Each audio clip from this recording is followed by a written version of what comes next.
ஆரம்பிச்சிடலாங்க.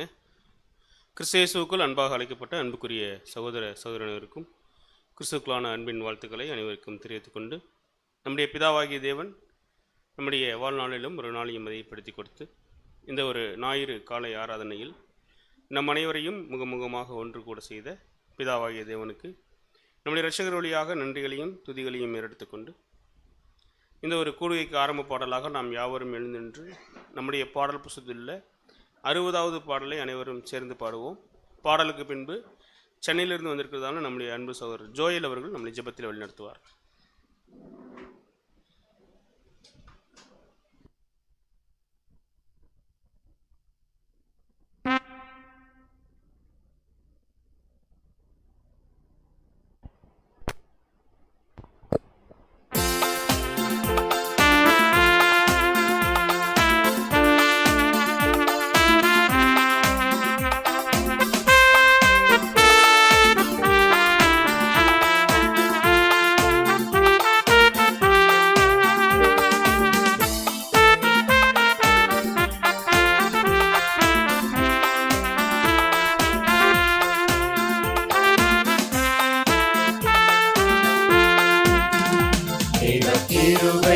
என்றும் உள்ளது, அவர் கிருபை என்றும் உள்ளது. அவரை போற்றி துதித்து பாடி அல்லேலூயா என்றார் பரிப்போம். அவரை போற்றி துதித்து பாடி அல்லேலூயா என்றார் பரிப்போம்.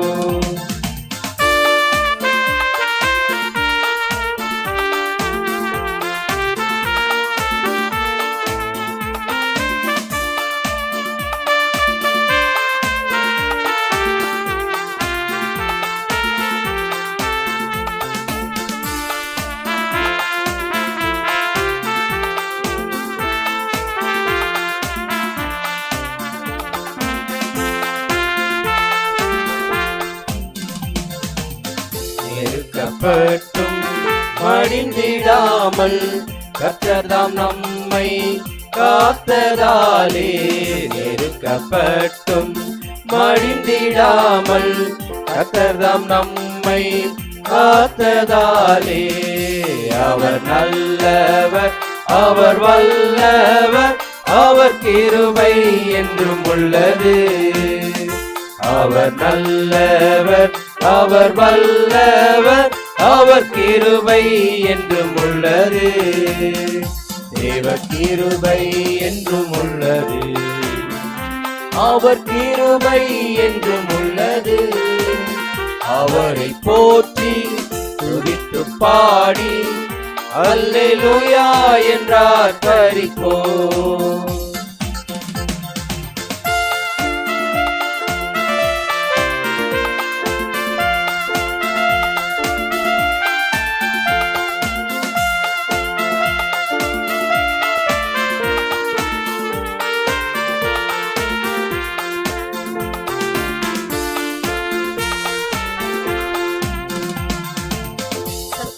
சேனை தொடர்ந்து சூழ்கையில் கர்த்தர்தாம் தாவீதின் தேவன் நமக்காய். சத்துரு சேனை தொடர்ந்து சூழ்கையில் கர்த்தர்தாம் தாவீதின் தேவன் நமக்காய். முன் சென்றாரே அவர் வல்லவர், அவர் கிருபை என்றும் உள்ளது. முன் சென்றாரே அவர் வல்லவர், அவர் கிருபை என்றும் உள்ளது. தேவ கிருபை என்றும் உள்ளது, அவர் கிருபை என்றும் உள்ளது. அவரை போற்றி துதித்து பாடி அல்லேலூயா என்றார் பரிப்போம்.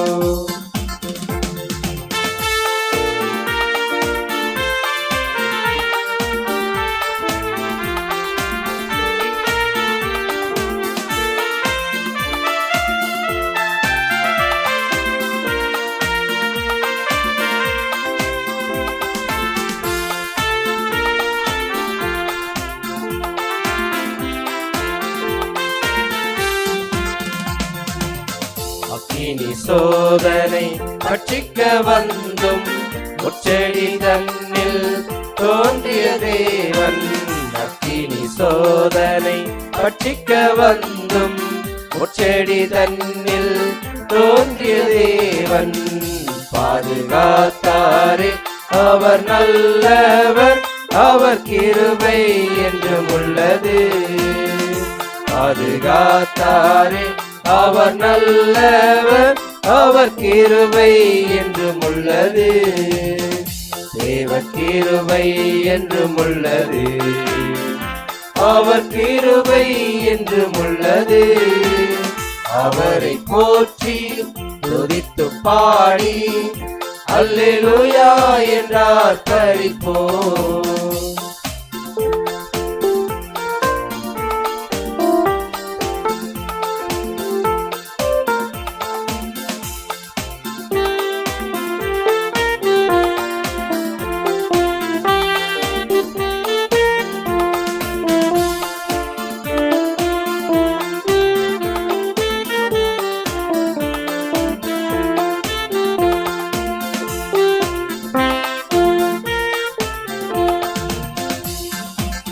காரிருள் போன்ற கஷ்டங்கள் வந்தும் காரினில் அவரின் பாதையில் ஒளியாய். காரிருள் போன்ற கஷ்டங்கள் வந்தும் காரினில் அவரின் பாதையில் ஒளியாய். என்னை நடத்தினார் அவர் நல்லவர், அவர் கிருபை என்றும் உள்ளது.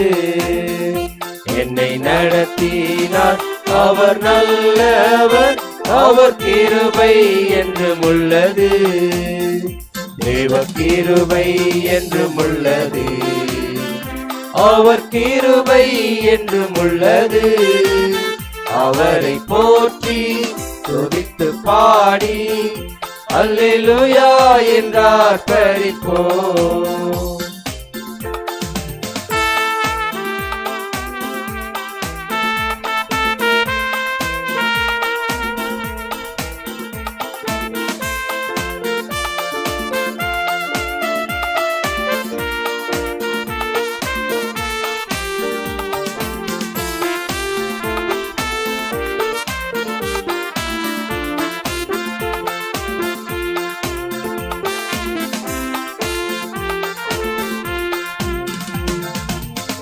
நித்திய தேவனாம் சத்திய பரந்தான் நித்தமும் நம்முடன் இருப்பதாலே. நித்திய தேவனாம் சத்திய பரந்தான் நித்தமும் நம்முடன் இருப்பதாலே. அவர் நல்லவர் என்றும் துதியுங்கள், அவர் கிருபை என்றும் உள்ளது. அவர் நல்லவர் என்றும் துதியுங்கள், அவர் கிருபை என்றும் உள்ளது. தேவ கிருபை என்றும் உள்ளது, அவர் கிருபை என்றும் உள்ளது. அவரை போற்றி துதித்து பாடி அல்லேலூயா என்றார் பரிப்போம். அவரை போற்றி துதித்து பாடி அல்லேலூயா என்றார் பரிப்போம்.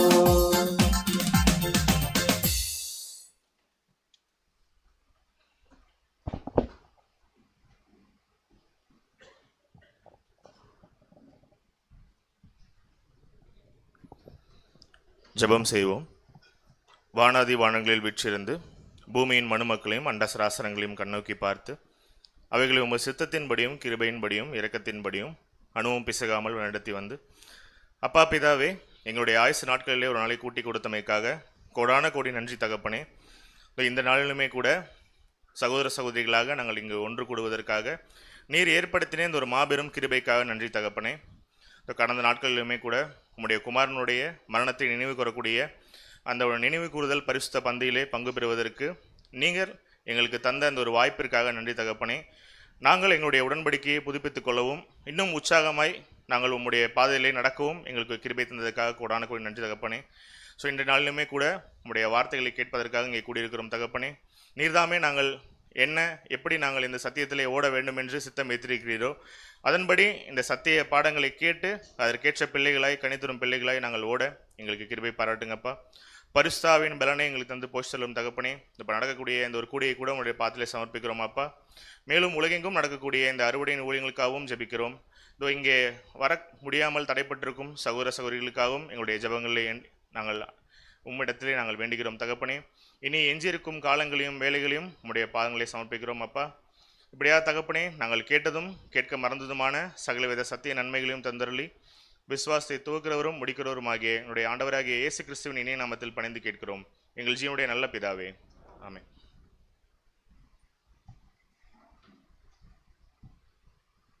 Thank you brother.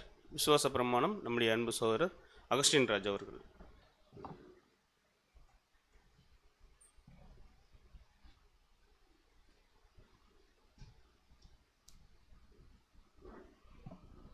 நமது விசுவாசம் தாமொருவராய் சாகாமையுள்ளவரும் ஒருவரும் சேரக்கூடாத ஒளியில் வாசம் பண்ணுகிறவரும் ஆதி அந்தமில்லாத ஏக சக்கராதிபதியுமான யெகோவா என்னும் நாமமுள்ள ஒன்றான மேய்தவனையும் விசுவாசிக்கிறோம். அவருடைய ஒரே பிரான குமாரனும் நம்முடைய கர்த்தரும் இரட்சகருமான இயேசு கிறிஸ்துவையும் விசுவாசிக்கிறோம். இவர் அதரிசனமான தேவனுடைய தற்சுரூபமும் சர்வ சிருஷ்டிக்கும் முந்தின பேருமானவர்.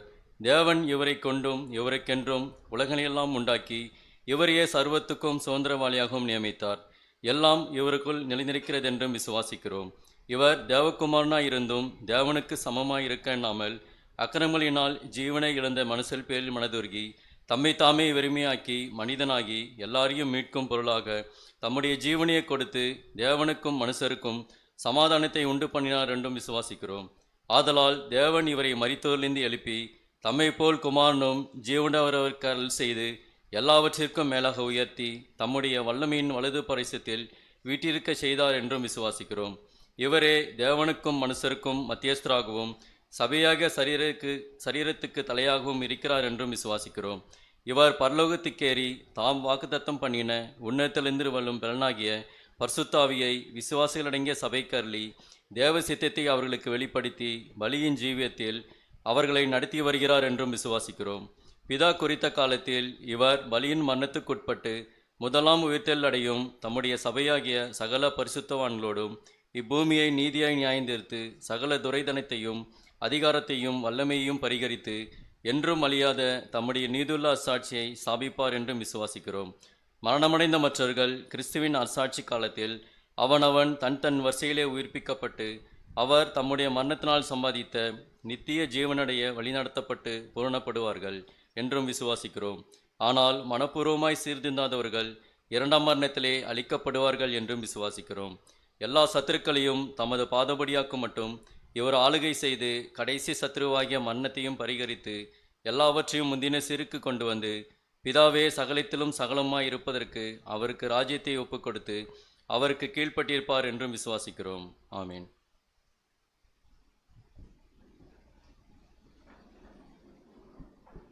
Thank you brother. இன்றைய நாளுக்கான காலை தீர்மானம் ஞாயிற்றுக்கிழமைக்கானது. வாசிக்கும்படியாக நம்முடைய அன்பு சகோதரர் ஆசிரியர் அவர்களை கேட்டுக்கொள்கிறோம்.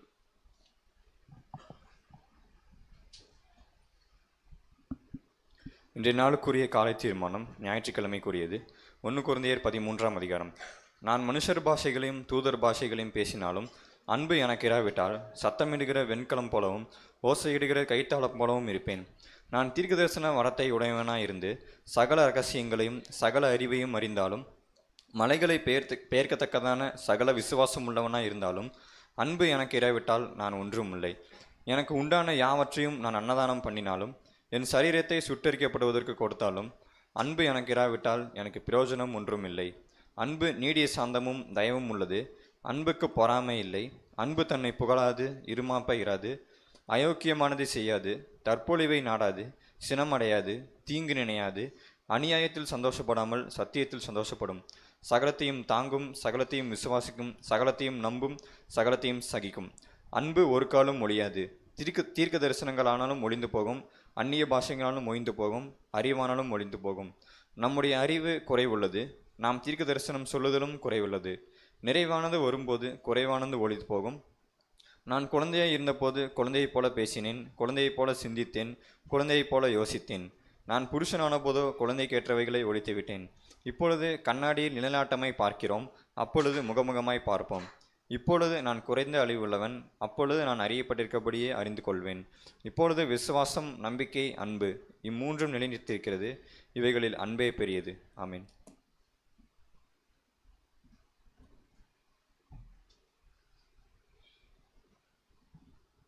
Thank you brother. இன்றைய நாளுக்கான மன்னாவை வாசிக்கும்படியாக நம்முடைய அன்பு சகோதரர் தயாளன் அவர்களை கேட்டுக்கொள்கிறோம்.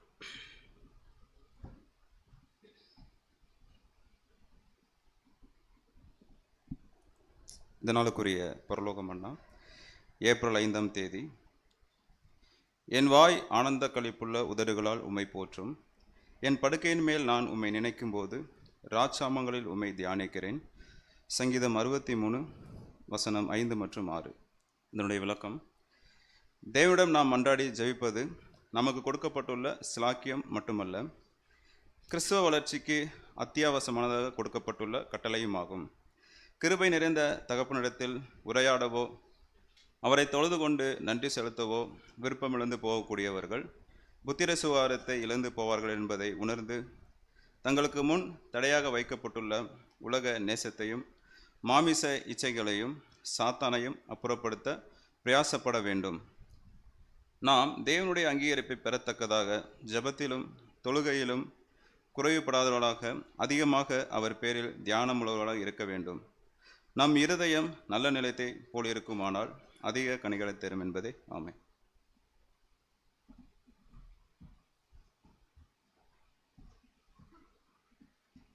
இன்றைய நாளிலும் தியானத்திற்காக எடுக்கப்பட்டதான வேத பகுதி மத்திய 27ஆம் அதிகாரம் வசனம் 50 மற்றும் 51 வாசிக்கும்படியாக நம்முடைய அன்பு சோர் வினோத் பாபா அவர்களை கேட்டுக்கொள்கிறோம்.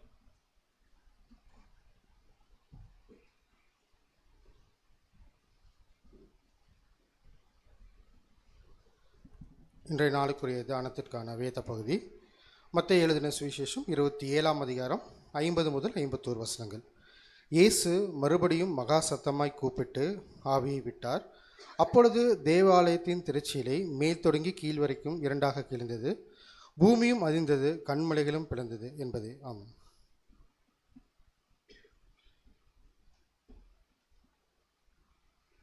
Thank you brother.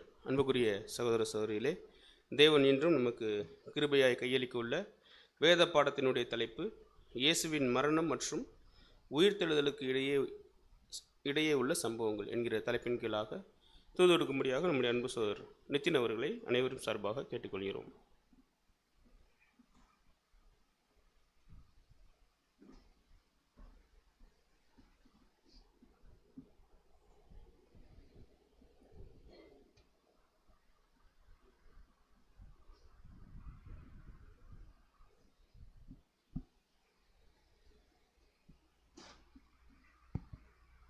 ஜீவனுள்ள தேவனுடைய குமாரரும் நம்முடைய அருமை நேசரும் இருக்கின்ற நம்முடைய ஆண்டவராக இயேசு கிறிஸ்து அன்பின் நாமத்தினாலே தேவனுடைய சமூகத்திலே கூட்டி சேர்க்கப்பட்ட அன்புக்குரிய சகோதர சகோதரிகளே, முதலாவது உங்கள் யாவருக்கும் கிறிஸ்தியேசுக்களான அன்பின் வாழ்த்துக்களை இந்த ஒரு காலை பொழுதிலே தெரிவித்துக் கொண்டு, விசேஷமாக நம்முடைய பிதாவாகிய தேவன் கொடுத்ததான ஒரு மாபெரும் ஒரு கிருபை நிமித்தமாக கூட மீண்டுமாக அவருடைய சமூகத்திலே நாம் ஜீவனோடு கூட காக்கப்பட்டு இந்த நாளிலும் அவருடைய வேத வார்த்தைகளை நாம் தியானிக்கும்படிக்கும் தேவன் கிருபை தந்திருக்காங்க.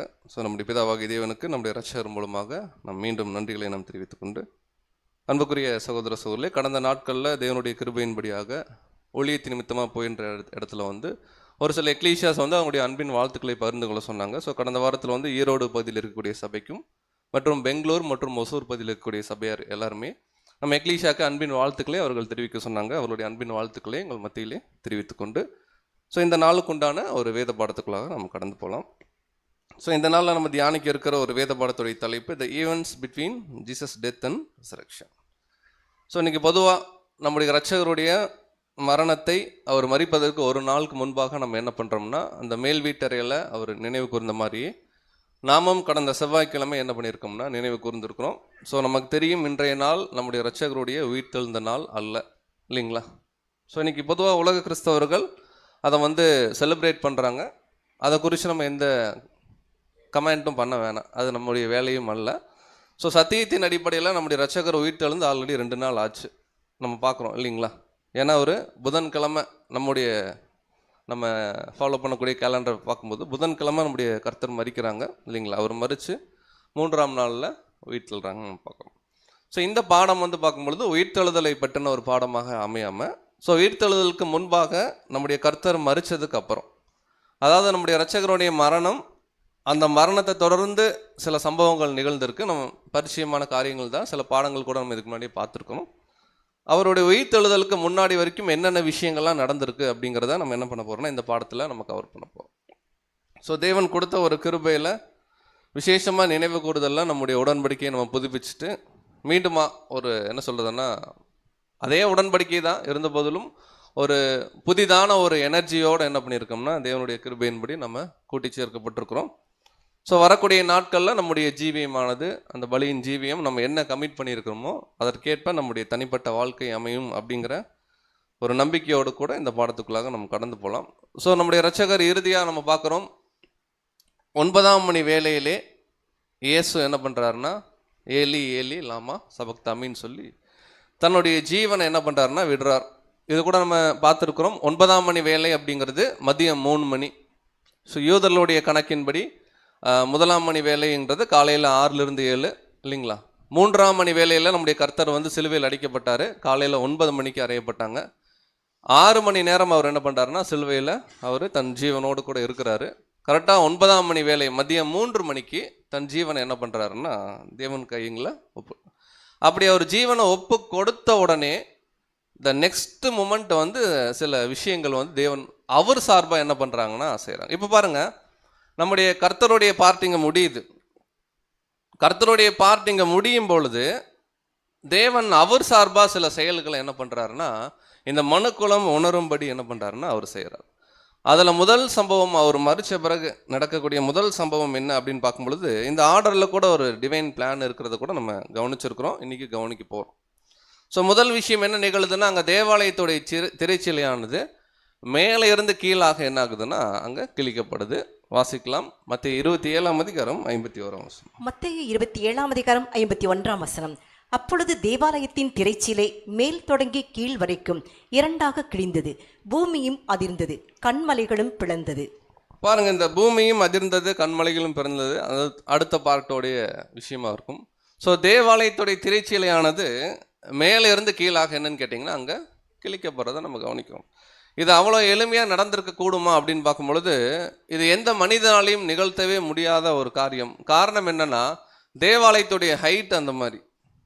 இப்போ தேவாலயத்துடைய அந்த உயரத்திலிருந்து மேல் தொடங்கி கீழாக அதை கிழிக்கப்படணும் அப்படின்னா கட்டாயமாக அது மனிதனுடைய செயலாக காணப்படாது. அதனால தான் தேவன் இங்கே என்ன பண்ணுறாங்கன்னா இந்த திரைச்சீலை கீழிருந்து மேலாக கிழிஞ்சிருந்தா கூட என்ன சொல்லியிருந்திருப்பாங்கன்னா அந்த இயேசுங்கிற மனுஷனுடைய சீடர்கள் வந்து இதை நூதனமாக என்ன பண்ணிட்டாங்க, எப்படி சரீரம் காணாமல் போன சொன்னாங்க, அந்த மாதிரி ஏதோ சொல்லியிருக்கலாம். பட் இங்கே தேவன் ஒரு மாபெரும் அடையாளத்தை அங்கே என்ன பண்ணுறாருன்னா காமிக்கிறாரு. திரைச்சீலையானது மேலிருந்து கீழாக அங்கே கிழிக்கப்படுறது கவனிக்கும். சரி, அது ஸ்க்ரீன் அப்படின்னா நம்ம எப்படி நம்ம யோசிக்கலாம், நம்ம வீடுகள்லாம் இருக்கும் இல்லைங்களா, ஒரு பெரிய ஸ்க்ரீன் நம்ம கதவு ஓப்பன் பண்ணோன்னு இருக்குமே, அந்த மாதிரி இருந்திருக்குமா அப்படின்னு பார்க்கும்பொழுது இல்லை. இதை குறித்து விளக்கங்கள் நம்ம பார்க்கும் பொழுது த வெயில் ஆஃப் த டெம்பிள், அதாவது தேவாலயத்துடைய திரைச்சீலையானது அதோடைய நீளம்ன்றாங்க, நம்ம பார்வையில் அது உயரம். ஏன்னா மேலேருந்து எவ்வளோ இருக்குது அப்படின்னு பார்க்கும் பொழுது 60 அடி. 60 அடின்னா எவ்வளோ? நம்ம எத்தனை அடி இருக்கோம்? மேக்சிமம் 6 அடி வச்சுக்கலாம். நம்ம யாரும் 6 அடி இல்லை, ஒரு சிலர் தான் இருக்காங்க. இருந்தாலும் பொதுவாக 6 அடி. 60 அடி நீளம்னு பார்க்கும் பொழுது அது உயரத்தை அங்கே கன்சிடர் பண்ணக்கூடிய காரியமாக இருக்குது. கட்டாயமாக தேவாலயத்துடைய உயரம் எப்படி இருந்திருக்குன்னு பாருங்கள். அடுத்து என்ன சொல்கிறாருன்னா 30 அடி வந்து வைடு அகலம். இந்த ஹால் வருமானு தெரில, நம்ம யாரும் சிவில் இன்ஜினியர் இல்லை இல்லைங்க, ஏறக்குறைய அப்படி வச்சுக்கலாம். ஓகேங்களா, நம்முடைய புரிந்து கொள்ளுதலை பார்க்கும்போது 30 அடி நீளம், 30 அடி அகலம். திக்னஸ், நம்ம போடக்கூடிய உடையில் ஒரு திக்னஸ் இருக்கு இல்லைங்களா, அந்த மாதிரிலாம் அந்த திக்னஸ் இல்லை. அந்த திக்னஸே வந்து இட்ஸ் அபவுட் 4 இன்ச்சஸ்ன்றான். அப்போ எளிமையாக சாதாரணமாக ஒரு கத்தியிலையோ பிளேட்லேயோ அதெல்லாம் என்ன பண்ண முடியாது, கிழிக்க முடியாது. ஏன் இதை இப்படி பண்ணியிருந்துருக்கிறாங்க அப்படின்னு பார்க்கும்பொழுது யூதர்கள் நமக்கு தெரியும் ஆசரிப்பு கூடாரத்திலிருந்தே இந்த மூடு திரைகள் அவங்க பண்ணுற விஷயத்தை குறிச்செல்லாம் நம்ம படிச்சிருக்கிறோம். இது என்னென்னா தேவன் வாசம் பண்ணுற இடம். இன்னும் சொல்லப்போனால் ஸ்பெசிஃபிக்காக தேவன் அனுமதிக்கிற பிள்ளைகள் மாத்திரமே போகக்கூடிய ஒரு சூழல். இந்த வாய்ப்பு எல்லாருக்கும் இல்லைன்றத அங்கே கிளியராக அவங்க புரிஞ்சுட்டாங்க. ஸோ லிட்ரலாக இருக்கக்கூடிய இந்த டெம்பிள்லேயே அங்கே என்ன காணப்படுதுன்னா, தேவாலயத்துடைய திரைச்சீலையானது யாருமே உள்ளே என்ன நடக்குன்னு தெரிஞ்சுக்க கூடாது. அதே போல் எளிமையாத உள்ளே யாரும் என்ன பண்ண, ஆல்மோஸ்ட் இது ஒரு கிட்டத்தட்ட ஒரு சுவர் மாதிரி அங்கே காணப்பட்டிருக்கு. திரைச்சீலை தான், பட் இருந்தாலும் இதோடைய வெயிட்டு, இதோடைய அந்த அகலமெல்லாம் நம்ம பார்க்கும் பொழுது இது ஒரு பெரிய ஒரு விஷயமா இருந்திருக்கு. ஸோ இது என்ன அடையாள அர்த்தத்தை கொடுக்குது அப்படின்னு பார்க்கும் பொழுது, ஸோ இது தேவன் சைடிலிருந்து செய்யக்கூடிய ஒரு செயல். ஏன்னா மேலிருந்து கீழாக கிழிக்கப்படுது. அப்போ இதுவரை இந்த மாதிரி ஒரு வாய்ப்பே இல்லை. பட் எப்போ கர்த்தர் தன்னுடைய ஜீவனை விட்டாரோ முதல் முறையாக தேவன் ஒரு வாய்ப்பை என்ன பண்ணுறாருன்னா ஏற்படுத்துகிறார். ஸோ அது என்ன அப்படிங்கிறது கூட சகோதரிங்க ஆங்கிலத்தில் இருக்கு. representing the opening of the way between the spirit begotten condition and heaven itself. அதாவது இது வரைக்கும் நம்முடைய பிதாவாகிய தேவன், ஏன்னா திரைச்சீலைக்கு அந்த பக்கம் தேவன் வாசம் பண்ணுறதா என்ன பண்ணுறாங்கன்னா விசுவாசிக்கிறாங்க. இது வரைக்கும் தேவனை தொழுது கொள்ள, இன்னும் சொல்ல போனால் தேவன் கிட்ட போவதற்கு அப்படிங்கிறதுக்கு ஒட்டுமொத்த மனுக்குலத்துக்கும் வாய்ப்பே இல்லாமல் இருந்துச்சு. முதல் முறையாக தேவனே அந்த வழி என்ன பண்ணுறாருன்னா ஓப்பன் பண்ணுறார். எப்படி அப்படின்னு பார்க்கும் பொழுது தன்னுடைய குமாரனுடைய மரணம் நிகழ்ந்தோன்னு. ஸோ நல்லா கவனிக்கலாம், மேலிருந்து கீழே கிழிவது அப்படிங்கிறது தேவன் பண்ண அரேஞ்ச்மெண்ட்டு. தேவன் ஏன் இதை பண்ணாருன்னா தேவனுடைய நீதி அங்கே திருப்தி ஆக்கப்படுது. ஏன்னா எந்த மனிதனும் தேவன்கிட்ட போக முடியாதபடிக்கு பாவத்துடைய விளைவு மரணம் அப்படிங்கிறது இருக்கும் பொழுது ஆதாமுக்கு ஈடுபலியாக நம்முடைய ரட்சகர் என்ன பண்ணுறாருன்னா தன்னுடைய ஜீவனை ஈடாக அங்கே கொடுக்கும் பொழுது தேவ நீதி அங்கே திருப்தியாக்கப்படுது. திருப்தியாக்கப்பட்ட உடனே தேவன் சைடு இருந்து ஒரு பெரிய ஒரு வாசல் அங்கே ஓப்பன் ஆகுது. அந்த வாசல் என்னன்னா, இனிமேல் ஆவியில் ஜனிப்பிக்கப்படுதல் அப்படிங்கிற ஒரு விஷயம் நடக்கும். அப்படி நடந்த பிறகு யாரெல்லாம் தேவன் அந்த வாய்ப்பை கொடுக்குறாங்களோ அதை சரியாக பயன்படுத்துகிறவங்க தேவனை தரிசிக்கலாம். அதுதான் அர்த்தம். ஏன்னா திரைச்சீலைக்கு உள்ளே போகிறதுன்னு என்னென்னா தேவனுடைய பிரசன்னத்தை என்ன பண்ணலாம், உணரலாம் அப்படின்னு பார்க்குறோம். ஸோ இதை குறித்து இதோடைய பொருளான விஷயங்களை நம்ம கவனிக்கலாம். 2 தீமோத்தேயு 1:10. 2 தீமோத்தேயு 1:10 நம்முடைய இரட்சகராக இயேசு கிறிஸ்து பிரசன்னமானதினாலே அந்த கிருபை இப்பொழுது வெளிப்படுத்தப்பட்டது. அவர் மரணத்தை பரிகரித்து ஜீவனையும் அழியாமையும் சுவிசேஷத்தினாலே வெளியரங்கமாக்கினார். பாருங்க, கிளியரா பவுல் அப்போஸ்தலன் நம்ம குறிப்பிடுறாங்க, அவர் மரணத்தை பரிகரித்து. இதுவரையும் எந்த மனுஷனாலையும் செய்ய முடியாது. ஏன் அப்படின்னா எல்லா மனுஷனும் பாவத்திலேயே பிறந்துட்டு இருக்காங்க. அவங்க ஆடமுக்கு அங்கே ரேன்சம் என்ன பண்ண முடியாது, ஈடினை கொடுக்க முடியாது. இங்கே நம்முடைய இரட்சகர் பரலோகத்தில் ஒரு லோகோஸாக இருக்கும் பொழுது பூமிக்கு மரியாள் அப்படிங்கக்கூடிய ஒரு சகோதரியுடைய வயிற்றில் ஒரு சின்ன கருவாக உருவாகி, கரெக்டாக இல்லைங்களா, ஒரு பிள்ளையாக பிறந்து ஏறக்குறைய 33 வருஷம் தன்னுடைய பரிசுத்தமான நடக்கையை அவர் காத்து கொண்டு அவர் செய்யாத பாவத்துக்கு அவர் கொடுத்த ஜீவன் இருக்கு பாருங்க, அது அவ்வளோ காஸ்ட்லி. தேவனுடைய நீதி ரொம்ப நாளாக இதுக்காக ஆக்சுவலாக ஏங்கிட்டு இருந்துச்சு. என்னென்னமோ முறைகளை அன்றைக்கி இருக்கக்கூடிய மனிதர்கள் பின்பற்றினாங்க, பலிகள் செலுத்தி பார்த்தாங்க, ஒன்றும் பூர்ணப்படுத்தலை. எபிரேயரில் படிக்கிறோம். பட் சரியான ஒரு தருணம், ஆக்சுவலாக உலகம் எதிர்பார்த்திருந்த ஒரு தருணம் என்ன அப்படின்னு பார்க்கும் பொழுது இந்த டெத். பொதுவாக அவங்களுக்கு இது காமனாக இருக்கலாம், ஒரு ப்ராஃபட் என்ன ஆகிட்டாரு, மறிச்சிட்டாருன்னு அன்றைக்கி இருந்தவங்களுக்கு இருந்திருக்கலாம் ஒரு சிலருக்கு. பட் இது வரைக்கும் தேவனுடைய நீதின்னு ஒன்று ஏங்கிட்டு இருந்திருக்கும் பாருங்க. அந்த ஏக்கத்தை எக்ஸாக்டாக ஃபுல்ஃபில் பண்ண ஒரு மூமெண்ட் என்னென்னா அவர் தன் ஆவியை விட்ட தருணம். அந்த விட்ட தருணத்திலே தேவன் ரியாக்ட் பண்ணுறாரு, இம்மீடியட்டாக ரியாக்ட் பண்ணுறாரு. இது எதுவும் அதுக்கப்புறம் ரொம்ப நேரம் கழிச்சு அப்படிலாம் இல்லை, அவர் ஜீவனை விடுறார். அப்போ தான் வசனம் நமக்கு இருக்குது. இந்த நெக்ஸ்ட் மூமெண்ட் என்ன நிகழ்துன்னா தேவாலயத்துடைய திரைச்சீலை. அப்போ முதல் வாய்ப்பு தேவன் என்ன கொடுக்குறாருன்னா, பரலோகம் போவதற்கு இனிமேல் தடை இல்லை, உங்களுக்கு ஒரு வழியானது ஆயத்தம் செய்யப்பட்டாச்சுன்னாச்சு. இங்கே கிளியராக பார்க்குறோம், நம்முடைய இரட்சகர் மரணத்தை பரிகரித்து அவர் ஜீவனையும் அழியாமையும். அப்போ நம்முடைய இரட்சகர் கொடுத்தது 2 விஷயம் பார்க்குறோம். அவருடைய ரேன்சமில் ஜீவன்ற ஒரு விஷயம் இருக்குது, நம்ம பின்னாடி பார்க்குறோம் அழியாமை, அதை தொடர்ந்து சாவாமை அப்படின்னு பார்க்குறோம். அப்போ உலக ஜனங்களுக்கும் ஒரு ரட்சிப்பின் திட்டம் இருக்குது அவருடைய மரணத்தில், தேவனுடைய பிள்ளைகளுக்கும் ஒரு ரட்சிப்பின் திட்டம் இருக்குது நம்ம பார்க்குறோம். ஸோ அப்போ அவர் தான் அந்த திரைச்சீலையை கிழிச்சார், தேவன் கிழிச்சார் அவருடைய இந்த வாழ்க்கையின் மூலமாக அப்படிங்கிறத இதே எபிரேயர் புஸ்தகத்தில் நம்ம என்ன பண்ணுறோம்னா நம்ம பார்க்கலாம். எபிரேயர் 10:19. எபிரேயர் 10:19. ஆகையால் சகோதரரே, நாம் பரிசுத்த ஸ்தலத்தில் பிரவேசிப்பதற்கு இயேசுவானவர் தமது மாம்சமாகி திரையின் வழியாய் புதிதும் ஜீவனுமான மார்க்கத்தை நமக்கு உண்டு பண்ணினபடியால். அடுத்த வசனம் 20 கூட வாசனம். 20ஆம் வசனம், அந்த மார்க்கத்தின் வழியாய் பிரவேசிப்பதற்கு அவருடைய இரத்தத்தினாலே நமக்கு தைரியம் உண்டாயிருக்கிறபடியினாலும். பாருங்க, இங்க கிளியரா சொல்றார், இயேசுவானவர் தமது மாம்சமாகிய திரையின் வழி. அங்க லிட்டரலா தேவாலயத்துடைய திரைச்சீலை கிழிக்கப்பட்டுச்சு. அது அடையாளமா எபிரேயர்ல எப்படி நம்ம வாசிக்கிறோம்னா, அவருடைய மாம்சமாகிய திரையின் வழியா. அப்ப யார் ஒருவர் பரலோகம் போகணும், யார் ஒருவர் தேவ சமூகத்துக்கு போகணும்னா கூட அவங்களுடைய வழி எதுவாக தான் இருக்கும் அப்படின்னு கேட்டிங்கன்னா கர்த்தர் இயேசுவாக தான் இருக்கும். நம்ம நிறைய முறை எப்படி யோசிச்சிருவோம் அப்படின்னு பார்க்கும் பொழுது, தேவனுடைய இந்த ஒரு சத்தியத்தில் இருக்கும்போது எல்லாமே நம்முடைய கிரியையினால் சில தருணங்கள் நம்மளுடைய எண்ணங்கள் அப்படி காணப்படலாம். நாம் கரெக்டாக இருக்கிறோம், நம்ம கரெக்டாக போகிறோம், பாருங்க நான் எவ்வளோ டிசிப்ளினாக இருக்கிறேன், நிறைய சொல்லலாம்.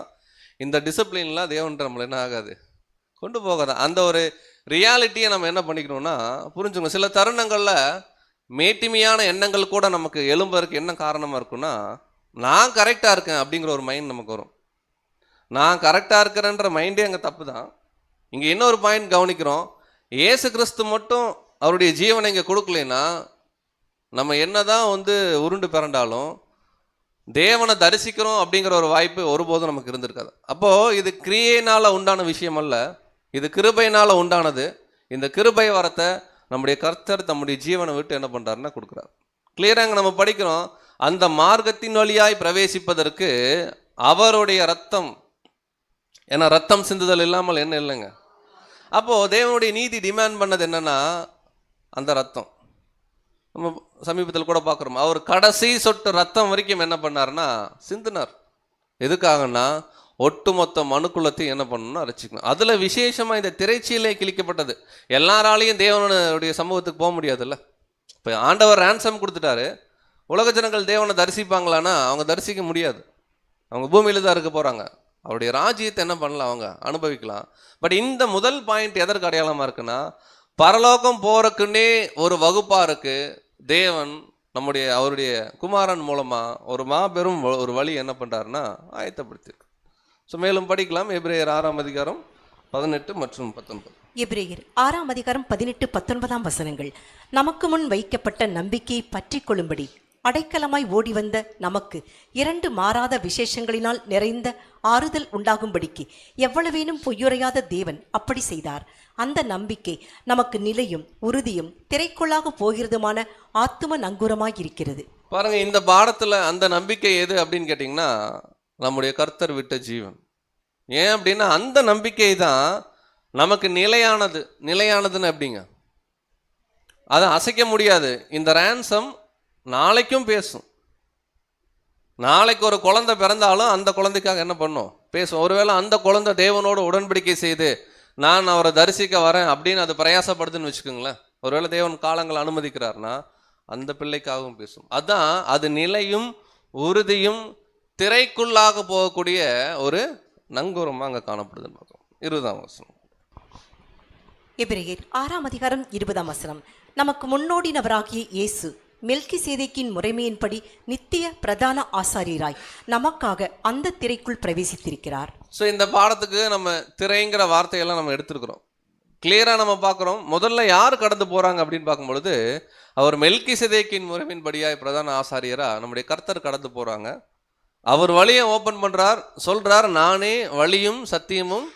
டேபர்நாக்கல்லையும் நம்ம கவனிக்கிறோம், அவர் தான் வழி, அவர் தான் ட்ரூத்து, அவர் தான் ஜீவன். பிரகாரம், பரிசுத்த ஸ்தலம், மகா பரிசுத்தம். இங்கே நம்ம பார்க்குற விஷயம் என்னென்னா மகா பரிசுத்த ஸ்தலம் அடையாளமாக நம்ம பார்க்குறோம். அங்கே நீங்கள் எபிரேயர்லாம் வசனங்கள் படித்து பார்த்தீங்கன்னா நாம் பரிசுத்த ஸ்தலத்துக்குள் பிரவேசிப்பதற்கும் அப்படின்ற ஒரு வார்த்தை இருக்கும். அந்த பரிசுத்த ஸ்தலம்ன்றது என்னென்னா சிம்பாலிக்கெல்லாம் மோஸ்ட் ஹோலி பேசிகிட்டு இருக்கார். கரெக்டாக இல்லைங்களா? அப்போது தேவனை தரிசிக்கக்கூடிய மாபெரும் ஒரு வாய்ப்பு, இன்னும் சொல்ல போனால் தேவ சமூகத்துக்கு போகிற வாய்ப்பு எல்லாத்துக்கும் இல்லை. இந்த முதல் இன்சிடென்ட்டில் தான் நம்ம கண்டுபிடிக்கிறோம். அதாவது தேவாலயத்துடைய திரைச்சீலை மேலிருந்து கீழே கிழியுது. காரணம் தேவனுடைய நீதி அங்கே திருப்தியாக்கப்பட்டிருக்கு. இது தேவன் செய்கிற செயல், இது எந்த மனிதனாலும் என்ன பண்ண முடியாது.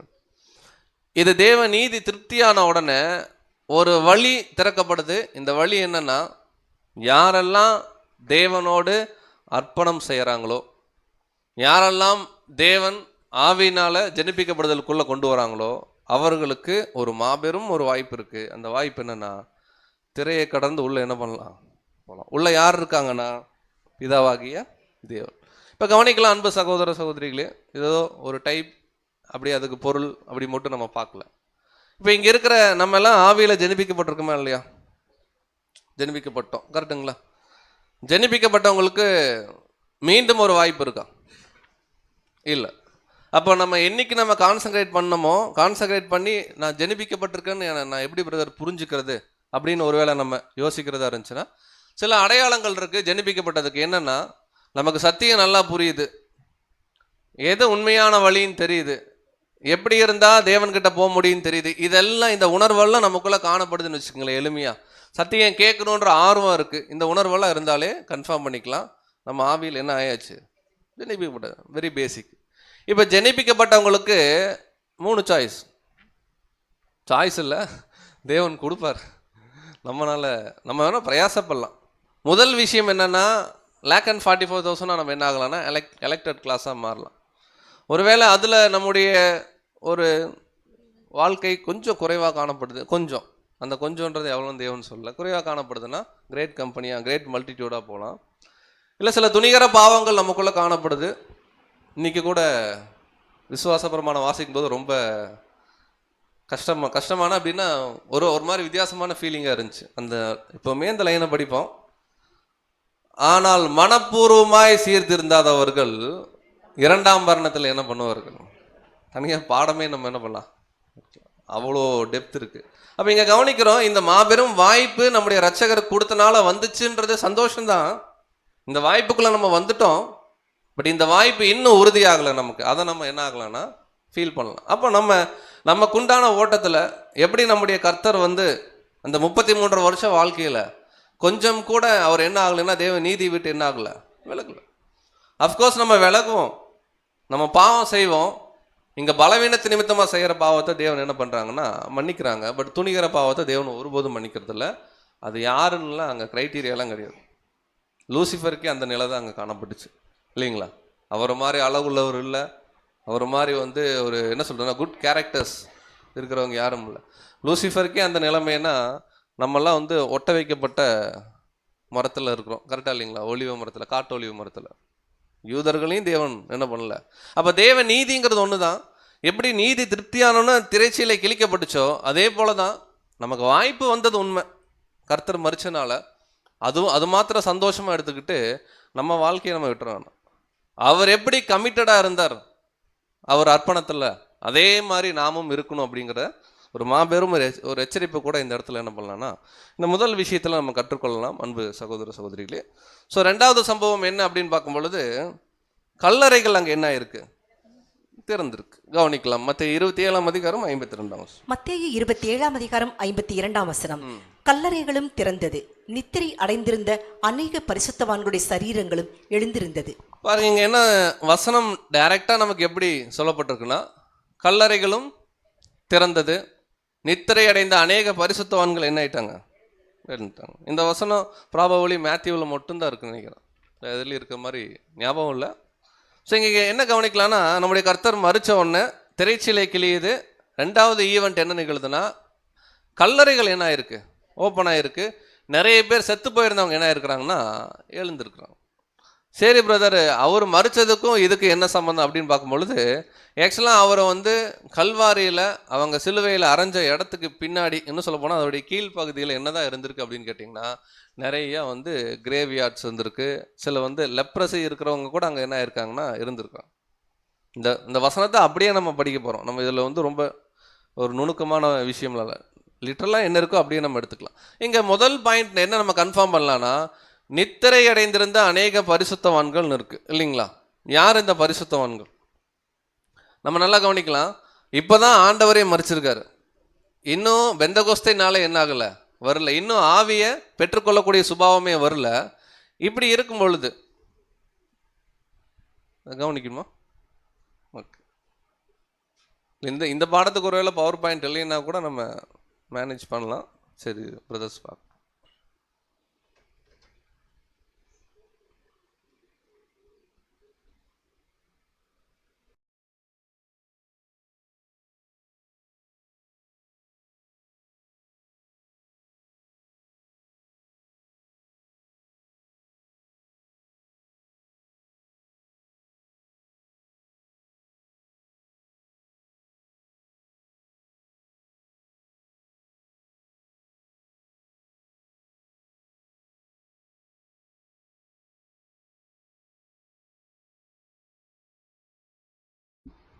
ஸோ அன்புக்குரிய சகோதர சகோதரிகளே, ஸோ தடங்களுக்கு மன்னிக்கும்படி கூட அன்போடு கேட்டுக்கொள்கிறோம். ஸோ நம்ம இந்த இடத்துல நம்ம பார்த்துட்டு இருந்தோம், அதாவது இந்த முதல் சம்பவம் தேவாலயத்துடைய திரைச்சீலை கிழிக்கப்பட்டது. தேவனுடைய சமூகத்துக்கு போவதற்கு ஒரு வாய்ப்பு கிடைச்சிது. இந்த வாய்ப்பு ஆவியில் ஜனிப்பிக்கப்பட்ட பிள்ளைகளுக்கு கிடைச்சிருக்குன்றதை கூட பார்த்தோம். ஸோ பாயிண்ட் நம்பர் 2 என்ன பார்த்தோம்னா, கல்லறைகள் என்ன இருக்குன்னா அங்கே திறந்திருக்குன்னு இதுதான் நம்ம டிஸ்கஸ் பண்ணிட்டு இருந்தோம். அதாவது கல்லறைகள் திறந்தது, நித்திரை அடைந்திருந்த அநேக பரிசுத்தவான்களுடைய சரீரங்கள்னு பார்க்குறோம். ஸோ இங்கே நல்லா கவனிக்கும் பொழுது ஆவியில் ஜனிப்பிக்கப்படுறதுல இன்னும் நடக்காத போது பரிசுத்தவான்கள் அப்படின்னு சொல்கிறது, நம்ம 144,000 சொல்கிறோம் இல்லைங்களா, அந்த பரிசுத்தவான்கள் இங்கே குறிக்காது. சரி, பழைய ஏற்பாட்டு காலத்தில் மறிச்சிருந்தவங்க யாராவது வந்திருப்பாங்களான்னா அப்படியும் வாய்ப்பு இல்லை. காரணம் என்னென்னா, நம்ம இல்லாமல் அவர்கள் என்ன ஆக மாட்டாங்க. அவ்வளோ கிளியராக வசனம் இருக்குது. ஆனால் இந்த வசனம் என்ன சொல்லியிருக்குன்னா, நித்திரை அடைந்திருந்த பரிசுத்தவான்கள் என்ன ஆகிறாங்கன்னா எழுந்திருந்தாங்க. தொடர்ந்து அதிலே 53ஆம் வசனம் கூட வாசி. மத்தேயு 27ஆம் அதிகாரம் 53ஆம் வசனம். அவர் உயிர் தெழுந்த பின்பு இவர்கள் கல்லறைகளை விட்டு புறப்பட்டு பரிசுத்த நகரத்தில் பிரவேசித்து அநேகருக்கு காணப்பட்டார்கள். பாருங்க, அவர் உயிர் தெழுந்த பின்பு இவர்கள் கல்லறை விட்டு என்ன பண்ணாங்க, புறப்பட்டு பரிசுத்த நகரத்தில் போய் அநேகருக்கு காணப்பட்டாங்க. ஸோ இதை குறித்து ரொம்ப வருஷம் முன்னாடி நம்ம ஒரு பாடம் எடுக்கும் பொழுது இதில் நிறைய ரிசர்ச் எல்லாம் சகோதரர்கள் பண்ணி சில கருத்துக்கள்லாம் கொடுத்துருந்தாங்க. பட் அந்த கருத்துக்களை விட அதை ரொம்ப எளிமையாக நம்ம இப்போ பார்க்கலாம் அப்படிங்கிற ஒரு கோணத்தில் கொண்டு போகிறோம். என்னென்னா, அந்த வார்த்தை, அந்த ஏர்ஃபுல்னஸ் அப்படிங்கிற ஒரு வார்த்தை இருக்கும் ஆங்கிலத்தில், அதெல்லாம் கோட் பண்ணி, ஸோ கல்லறைகளுக்கு பின்னாடி நிறைய குஷ்டரோகிகள் இருந்திருக்கலாம். குஷ்டரோகிகள் என்ன ஆயிருந்திருக்கலாம், ஒரு சுத்தமாயிருக்கலாம். சுத்தமாகி அவர்கள் பரிசுத்த நகரத்துக்குள்ளே போய் அவங்க என்ன ஆயிருக்கலாம்னா ஆசாரியர்கள்ட்ட காணப்பட்டிருக்கலாம். அவங்கள தான் செயின்ஸ்ன்னு சொல்கிறாங்க. இப்படியெல்லாம் நிறைய விளக்கங்கள் நம்ம கொடுத்தோம் முன்னாடி ஒரு 10 years பேக். ஸோ இந்த வசனத்தை ரொம்ப பிளைனாக நம்ம எடுத்துக்கலாம் இப்போ நம்ம.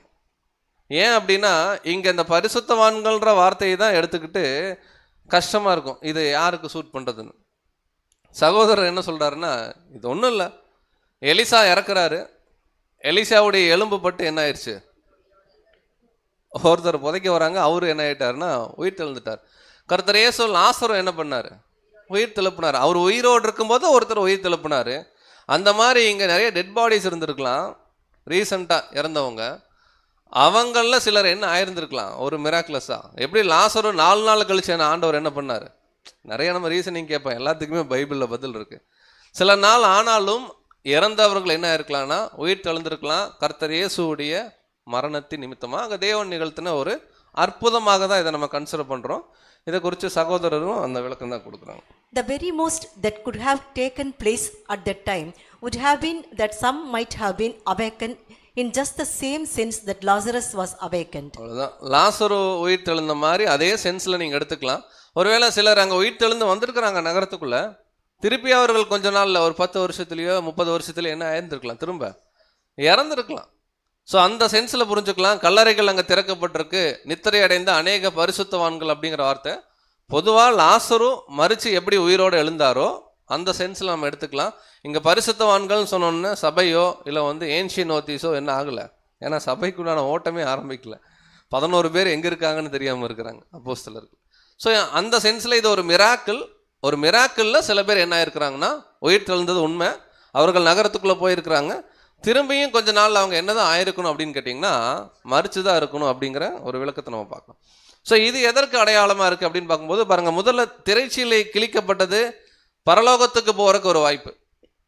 இது கர்த்தர் இயேசுவுடைய மரணத்தில் 2வது கிஃப்ட்டு அவர் நம்ம கொடுக்குறாரு. ஃபர்ஸ்ட் கிஃப்ட்டு கர்த்தர் இயேசு கொடுத்தது என்னென்னா நமக்கு பரலோகம் போகிற ஒரு வாய்ப்பு. 2வது கிஃப்ட் தேவன் சார்பாக கர்த்தர் இயேசு என்ன கொடுக்குறாங்கன்னா, ஒட்டுமொத்த மனுக்குலத்துக்கும் என்னுடைய மரணத்தின் நிமித்தமாக உயிர்த்தெழுதல் அப்படிங்கிற ஒரு நிச்சயமானது கட்டாயமாக இருக்குது அப்படிங்கிற ஒரு அஷூரன்ஸ் என்ன பண்ணுறாருன்னா அவர் மறித்து தேவன் அடையாளத்தில் வெளிப்படுத்துகிறார். ஏன்னா பாருங்க, தேவ நீதி அதுதானே, தேவ நீதி முதல்ல திருப்தி ஆகுது. ஆதாமுக்கு ரேன்சம் கொடுத்தாச்சு, ஆதாமுடைய ஜீவனுக்கு. இப்போ முதல் வாய்ப்பு சபையாக இருக்கு. ஏன்னா நாளைக்கு உலக ஜனங்கள் ரட்சிப்பின் திட்டத்துக்குள்ளே உயிர் தெழுந்து வரணும்னா அதுக்கு முன்னாடி கர்த்தர் இயேசு அவர் தலை, அவருடைய சரீரம் என்ன ஆகணும்னா நம்ம ரெடி ஆகணும். அதுதான் முதல் மிராக்கல்ல காமிக்கிறாரு, தேவாலயத்துடைய திரைச்சிலை. இப்போ அவரும் உயிர் தெழுந்துட்டாரு, தேவனுடைய பிள்ளைகள் 144,000 உயிர் தெழுந்துட்டாங்க. அப்படின்னா 2வது கிஃப்ட்டு தேவன் என்ன கொடுக்குறாங்கன்னா இந்த கிஃப்ட், ஒட்டுமொத்த உலக ஜனங்களுக்கும் உயிர் தெழுதல் அப்படிங்கிற ஒரு நிச்சயம் இங்கே பாருங்க, இது ஒரு சீக்வன்ஸாக தான் தேவன் கொண்டு போகிறாங்க. கவனிக்கலாம். எசேக்கியேல் 37 அதிகாரம் 12 வசனம். எசேக்கியேல் 37 அதிகாரம் 12 வசனம். ஆகையால் நீ தீர்க்க தரிசனம் உரைத்து அவர்களோடு சொல்ல வேண்டியது என்னவென்றால், கர்த்தராகிய ஆண்டவர் உரைக்கிறார், இதோ என் ஜனங்களே, நான் உங்கள் பிரேத குழிகளை திறந்து உங்களை உங்கள் பிரேத குழிகளிலிருந்து வெளிப்படவும் உங்களை இஸ்ரேல் தேசத்துக்கு வரவும் பண்ணுவேன். பாருங்க, இங்கே என்ன சொல்றார், இது நல்லா தெரியும். இஸ்ரேல் ஜனங்களுக்காக ஸ்பெசிஃபிக்காக பேசப்பட்ட வார்த்தை இது. பொதுவாக நம்ம பார்க்குறோம். அதாவது தேவன் சொல்றார், உங்கள் பிரேத குழிகளை திறந்து திரும்ப உங்கள் தேசத்துக்கு என்ன பண்ணுவேன், வர வைப்பேன்றாரு. சரி, வந்தவர்கள் என்ன புரிஞ்சுப்பாங்கன்னா, யூதர்கள் மட்டுமல்ல, ஒட்டுமொத்த மனுக்குலமும் பின் நாட்களில் மறிச்ச எல்லாரும் உயிரோட வரப்போகிறாங்க. உயிரோடு அவங்க எழுந்து, முதல்ல நான் ஏன் உயிரோடு எழுந்தேன் அப்படிங்கிறத கன்ஃபார்ம் பண்ணுவாங்கன்னா, உங்களுக்காக ஒருத்தர் மீட்பை என்ன பண்ணியிருக்காரு, கொடுத்துருக்காரு. முதல்ல அதை ஃபீல் பண்ணுவாங்க. ஃபீல் பண்ணோன்னா இந்த மீட்பின் திட்டத்தை போட்டது யாருன்னா பிதாவாகிய தேவன். அவர்களை அறிந்து கொள்றது தான் அடுத்த விஷயமா இருக்குன்னு பார்க்கணும். அதே வாசிக்கலாம் 13. எசேக்கியேல் 37 அதிகாரம் 13 வசனம். என் ஜனங்களே, நான் உங்கள் பிரேத குழிகளை திறந்து உங்களை உங்கள் பிரேத குழிகளிலிருந்து வெளிப்பட பண்ணும்போது நான் கர்த்தர் என்று அறிந்து கொள்வீர்கள். பாருங்க, இது நாட் ஓன்லி யூதர்கள் மாத்திரமல்ல, ஒட்டுமொத்த உலகமும் பிரேத குழிகளிலிருந்து எழுந்து வரும் பொழுது முதல் விஷயம் அவங்க என்ன அண்டர்ஸ்டாண்ட் பண்ணிப்பாங்கன்னா, பிதாவாகிய தேவன் ஒருத்தர் இருக்கார். கரெக்டுங்களா? இந்த நம்பிக்கை எப்போ அவங்களுக்கு வரும் அப்படின்னு கேட்டிங்கன்னா, முன்னாடி ஒருத்தர் ரேன்சம் கொடுக்கணும், ரேன்சம் கொடுத்து அந்த ரேன்சம் அப்ளை ஆகணும். இப்போ அந்த ரேன்சமை முதல்ல அப்ளை பண்ண நாம் ஒழுங்காக வாழணும். நாம் ஒழுங்காக வாழ்ந்து சபை ஓட்டத்தை முடித்தாதான் உலக ஜனங்களுக்கு இந்த ரட்சிப்பின் திட்டமே அங்கே ஓப்பன் ஆகும். ஸோ நிறைய முறை நம்ம பாடத்தில் கவனிச்சிருக்கோம், இன்றைக்கி உலகத்தில் நிறைய பிரச்சனைகள் இருக்குது, தேவன் அனுமதிச்சிருக்கிறார். கரெக்டாக இல்லைங்களா? நிறைய பேர் கஷ்டப்படுறாங்க. கஷ்டப்படுறத பார்க்கும்போது நமக்கு என்ன உள்ளுணர்வு காணப்படணும்னா, நாம் ஒருவேளை இந்த அழைப்பின் திட்டத்தில் சும்மா ஒரு எப்படி சொல்கிறதுன்னா ஒரு அனுமானம், ஒருவேளை இந்த அழைப்பின் திட்டத்தில் நம்ம தான் கடைசி நம்பராக ஒருவேளை இருக்கிறோம் அப்படின்னா, நம்ம ஒருவேளை சீக்கிரம் நம்முடைய இந்த வாழ்க்கையை சரிவர தேவனுடைய கிருபையின்படி வாழ்ந்துட்டோம் அப்படின்னா இந்த நிகழ்வுகள் நீங்கள்லாம் என்ன ஆகாது. ஒருவேளை தேவன் கொண்டு போகலாமே, தேவன் அதன் காலம் வச்சுருப்பார். பட் ஒருவேளை அந்த காலத்துக்குள்ளே நம்ம ஓடணுங்கிற ஒரு முக்கியத்துவத்தை நம்ம என்ன பண்ணணும்னா உணரும். ஏன்னா கடைசி நாளில் இதான் நடக்குன்றாரு. மீண்டும் வாசிக்கலாம். தானியேல் 12 அதிகாரம் 2 வசனம். தானியேல் 12 அதிகாரம் 2 வசனம். பூமியின் தூளிலே நித்திரை பண்ணுகிறவர்களாகிய அநேகரில் சிலர் நித்திய ஜீவனுக்கும் சிலர் நித்திய நிந்தைக்கும் இகழ்ச்சிக்கும் விழித்து எழுந்திருப்பார்கள். பாருங்க, தானியேல் 12:2 நமக்கு தெரியும், பரிச்சயமான ஒரு அதிகாரம். நீங்கள் நல்லா கவனிக்கலாம். அவங்க எழுந்திருக்கும் போதே நித்திய நிந்தைக்கும் நித்திய இகழ்ச்சிக்கும் நம்ம பார்க்குறோம். எழுந்திருக்கும் போது அல்ல, நம்ம படிச்சிருக்கிறோம். உலக ஜனங்கள் எழுந்திருப்பாங்க உயிரோட தேவனுடைய ராஜ்யத்தில். எழுந்திருக்கும் போது அவங்களுக்கு வாய்ப்பு கொடுக்கப்படும். இதுதான் மீட்பருடைய திட்டம், இவர் தான் தேவன், இதுதான் தேவனுடைய திட்டம், இதுக்கு நீங்கள் கீழ்ப்படியுங்கன்னு ஒரு வாய்ப்பு கொடுப்பாங்க. அந்த வாய்ப்பை யார் சரியாக பயன்படுத்தலையோ அதில் சிலர் நித்திய இகழ்ச்சி அதுக்கும் போவாங்க, சிலர் நித்திய ஜீவன். இந்த நித்திய ஜீவன் நமக்கு தெரியும், ஆதாம் ஏதேன் தோட்டத்தில் இருந்த மாதிரி அவங்க என்ன பண்ணுவாங்கன்னா எப்பொழுதும் இருப்பாங்க. வித் கண்டிஷன், ஏதாவது கீழ்ப்படியாமைக்குள்ள போனால் தேவ நீதியில் அவங்கள பனிஷ் பண்ண முடியும். அதான் இந்த நித்திய ஜீவன் அப்படிங்கிற கண்டிஷன். அவங்க தவறு பண்ணாத வரைக்கும் அவர்கள் ஜீவனுக்குள்ளேயே இருப்பாங்க. என்னைக்கு தேவனுடைய நீதியை மீறுறாங்களோ அங்கே அவங்க ஜீவன் அங்கே கேள்விக்குறியாக காணப்படும். இது ஆதாமுக்கு அப்படி தான் இருந்துச்சுன்னு பார்க்கலாம். இப்போ முதல் விஷயம் சபைக்கு, ரெண்டாவது விஷயம் உலக ஜனங்களுடைய ரட்சிப்பின்னு பார்த்துட்டோம். இப்போ இந்த ரட்சிப்பின் திட்டத்தில் நமக்கு ஒரு பார்ட் இருக்குது. சமீபத்தில் கூட நம்ம பார்த்தோம், பாஸ் ஓவரில் அடிக்கப்பட்டது என்னமோ ஆட்டுக்குட்டி முதல் பிறந்த பிள்ளைகளுக்காக தான் ரத்தம் நிலைக்காலில் பூசப்பட்டுச்சு. இயேசு கிறிஸ்து என்னும் ஆட்டுக்குட்டி அடிக்கப்பட்டு அவருடைய ரத்தம் நம்முடைய இருதயத்தில் பூசப்பட்டிருக்கிறது உண்மை. முதற் பிறந்தவர்கள் நம்ம தான், நம்மளை காப்பதற்கு அங்கே நிகழ்ந்திருக்கு. நாம் காக்கப்படுறது நிமித்தமாக ஒட்டுமொத்த உலகமும் அன்னைக்கு இஸ்ரேல் ஜனங்கள் என்னானாங்க, காக்கப்பட்டாங்க. அப்போ இந்த ரெண்டாவது சம்பவத்தில் தேவன் திரும்ப ஆணித்தனமாக என்ன சொல்கிறாங்கன்னா, நம்முடைய அழைப்பு நமக்கானது மட்டும் அல்ல, நம்ம அழைப்புக்குள்ள உலக ஜனங்களுடைய ரட்சிப்பின் திட்டத்தையும் சேர்த்து வச்சு தான் தேவன் நம்மளை பார்க்குறார். அதனால தான் இந்த அழைப்பில் அவ்வளோ சிவியர் பனிஷ்மெண்ட் கூட கொடுக்குறார். ஏன் அப்படின்னா, இது அவ்வளோ சீக்கிரம் இந்த உலகத்தில் யாருக்கு என்ன ஆகாது. பாருங்கள், இன்றைக்கி சத்திய வெளிச்சம் ரொம்ப தெளிவாக இருக்குது. இது சரி இது தவறுன்னு நம்மளால் என்ன பண்ண முடியுதுன்னா நிதானிக்க முடியுது. இந்த நிதானிப்புக்குள்ளே அநேகரால் என்ன ஆக முடியல. ஸோ இதுவே ஒரு எவிடன்ஸு நம்ம ஆவியில் என்ன ஆயிருக்கிறோம். அப்போ ஜெனிப்பிக்கப்பட்ட நாம் நாளைக்கு உலகத்திற்கு இந்த மாபெரும் ரட்சிப்பு கிடைக்கணும்னா நாம் நம்முடைய பொறுப்பை உணர்ந்து என்ன ஆகணும்னா நடக்கணும். இது 2வது பாயிண்ட்டாக நம்ம பார்க்கணும். ஸோ 3வது, இதே தொடர்ந்து அந்த கண்மலைகள்லாம் வந்து பிளந்தோடனே அங்கே ஒரு பெரிய பூமி எதிர்ச்சி உண்டாகுது. இதெல்லாம் சம்பவிக்கிறத வந்து அங்கே இருக்கக்கூடிய செஞ்சுரியன், நூற்றுக்கு அதிபதியும் அவரை சேர்ந்த போர் சேவர்களும் பார்க்குறாங்க. பார்த்துட்டு என்ன டிக்ளேர் பண்ணுறாங்கன்னா, மெய்யாகவே இவர் தேவனுடைய குமார். பாருங்கள், இதே போர் சேவகன், இதே நூற்றுக்கு அதிபதி, அவர் கீழே இருந்த போர் சேவகன் இருந்தாங்க இல்லைங்களா? நமக்கு தெரியும் நூற்றுக்கு அதிபதினா 100 பேருக்கு அவர் தான் ஒரு ஹெட்டு. கொஞ்ச நேரம் முன்னாடி, நூற்றுக்கு அதிபதி இதில் இன்வால்வ் ஆனாரான்னு தெரியல, அந்த சேவகர்கள் இன்வால்வ் ஆகியிருக்கிறாங்க. கொஞ்ச நேரத்துக்கு முன்னாடி அவருடைய வஸ்திரங்களை தங்களுக்குள்ள என்னன்னாங்க 4 பங்காக்குனாங்கன்னு முதல்ல பார்க்குறோம். கரெக்டுங்களா? வேற தனி பாடம் தான், இருந்தாலும் இந்த இடத்துல நம்ம வஸ்திரத்தை எப்படி 4 பங்காக்கியிருப்பாங்க? 2 வார்த்தை இருக்கு அந்த இடத்துல. அவர் வஸ்திரத்தை 4 பேருக்கு ஆளுக்கு ஒன்று எடுத்துக்கிட்டாங்க. அவருடைய மேலே போட்ட அங்கியானது முழுவதும் நெய்யப்பட்டதாக இருந்தனால அதற்காக சீட்டு போட்டாங்கன்னு இருக்கு. சரி, அங்கேயே விட்டுறலாம், அது ஓவர் கோட் மாதிரி வச்சுக்கோங்களேன். அந்த வஸ்திரத்தை 4 பங்காக்கினார்கள்னு இருக்கு இல்லைங்களா? அதுக்கு சகோதரர் என்ன விளக்கம் கொடுக்குறாருன்னா, ட்ரெஸ்ஸு ஒன்று, உள்ளே போட்டிருந்த ட்ரெஸ்ஸு ஒன்று, பாகை இருந்திருக்கலாம், இடைக்கச்சை இருந்திருக்கலாம், ஸ்லிப்பர்ஸ் இருந்திருக்கலாம். இதெல்லாம் ஆளுக்குள்ள என்ன பண்ணுறாங்க, 4 ஆக்கிக்கிறாங்க. இறுதியில் இந்த மேலே போட்ட ஒரே முழுவதுமாக நெய்யப்பட்ட உடைக்கு தான் அங்கே சீட்டு போடுறாங்க. பட் இந்த சேவகர்கள் விசேஷமாக அதில் அந்த நூற்றுக்கு அதிபதி விட்னஸ் பண்ணுறாரு, இவர் தான் தேவனுடைய குமாரன். கவனிக்கலாம். மத்தேயு 27ஆம் அதிகாரம் 54. மத்தேயு 27ஆம் அதிகாரம் 54ஆம் வசனம். நூற்றுக்கு அதிபதியும் அவனோடு கூட இயேசுவை காவல் காத்திருந்தவர்களும் பூமி அதிர்ச்சியையும் சம்பவித்த காரியங்களையும் கண்டு மிகவும் பயந்து மெய்யாகவே இவர் தேவனுடைய குமாரன் என்றார்கள். பாருங்க அன்பு சகோதர சகோதரிகளே, நம்ம அதிகமாக யாரை ஃபோக்கஸ் பண்ணிடுவோம்னா செஞ்சுரியன் ஃபோக்கஸ் பண்ணுவோம். அவர் தான் ஃபோக்கஸ்டு. பட் இருந்தாலும் இந்த வார்த்தையை நல்லா கவனிச்சிங்கன்னா, சம்பவிப்பதை கண்டு பயந்து மெய்யாகவே இவர் தேவனுடைய குமாரன் என்றாருன்னு இல்லை வசனம்.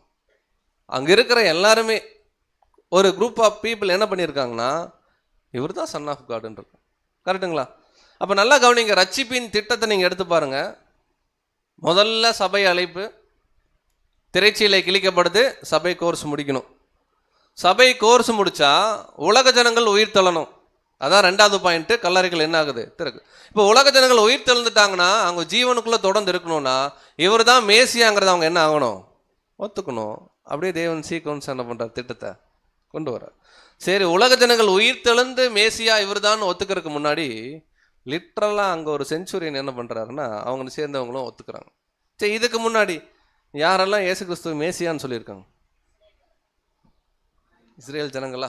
இல்லை, நான் சொல்கிறது நீங்கள் நடந்த சம்பவத்தை, ஃபியூச்சருக்கு போகணும். பேதுரு சொல்லியிருக்கார், அப்புறம் பர்த்தலமே, நாத்தானியேல் அவர் சொல்லியிருக்கார், அந்திரேயா சொல்லியிருக்கார், அதுக்கப்புறம்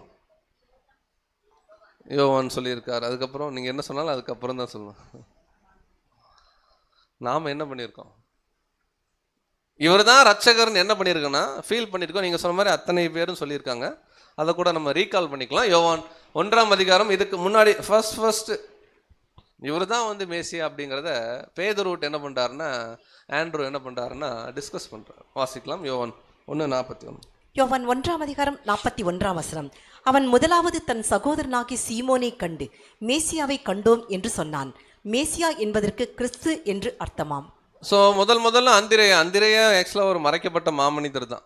இவரை குறித்து நம்ம அதிகமாக நம்முடைய பரிசுத்த வேதாகமத்தில் இல்லை. பட் இவர் என்ன பண்ணுறாருன்னா ஃபர்ஸ்ட் போய் விட்னஸ் பண்ணுறாரு, நாங்கள் மேசியா என்ன பண்ணிட்டோம். ஆக்சுவலாக ரொம்ப சந்தோஷமாக போய் சொல்லுவார், பேதுருக்கிட்ட போய் சொல்கிறார். இந்த அந்திரேயா குறித்து தனியாக வேறு பாடங்களை பார்க்கும் பொழுது இவர் ஆல்மோஸ்ட் ஆப்கானிஸ்தான் வரைக்குமே வந்திருக்கார் இவருடைய மிஷினரி பிரயாணத்தில். பவுல் ஊழியங்கள் பார்த்தோம் இல்லைங்களா, அந்த மாதிரி இவர் மேசியாவை கண்டோன்னு சொன்ன இந்த அப்போஸ்தலன் இந்தியாவுக்கு பக்கத்து வரைக்கும் என்ன பண்ணியிருக்காருன்னா ஊழியத்துக்காக வந்திருக்காரு. அப்போ முதல்ல வந்து அந்திரேயா சொல்கிறாரு, அதுக்கப்புறம் நாத்தானியேல் அவர் கூட சொல்கிறாரு இவர் தான் மேசியான்னு. வாசிக்கலாம். முதல்ல 49ஆம். யோவான் 1ஆம் அதிகாரம் 49ஆம் வசனம். அதற்கு நாத்தானியேல், ரபி, நீர் தேவனுடைய குமாரன், நீர் இஸ்ரவேலின் ராஜா என்றான். பாருங்க, நீ அத்தி மரத்திற்கு கீழே இருக்கும்போது உன்னை நான் என்ன பண்ணேன் பார்த்தேன் அப்படின்னு இவரால் அந்த ஃபீலிங் என்ன பண்ண முடியல, தாங்க முடியல. இவர் கிளியராக என்ன விட்னஸ் பண்ணுறாருன்னா, நீர் தேவனுடைய குமார்.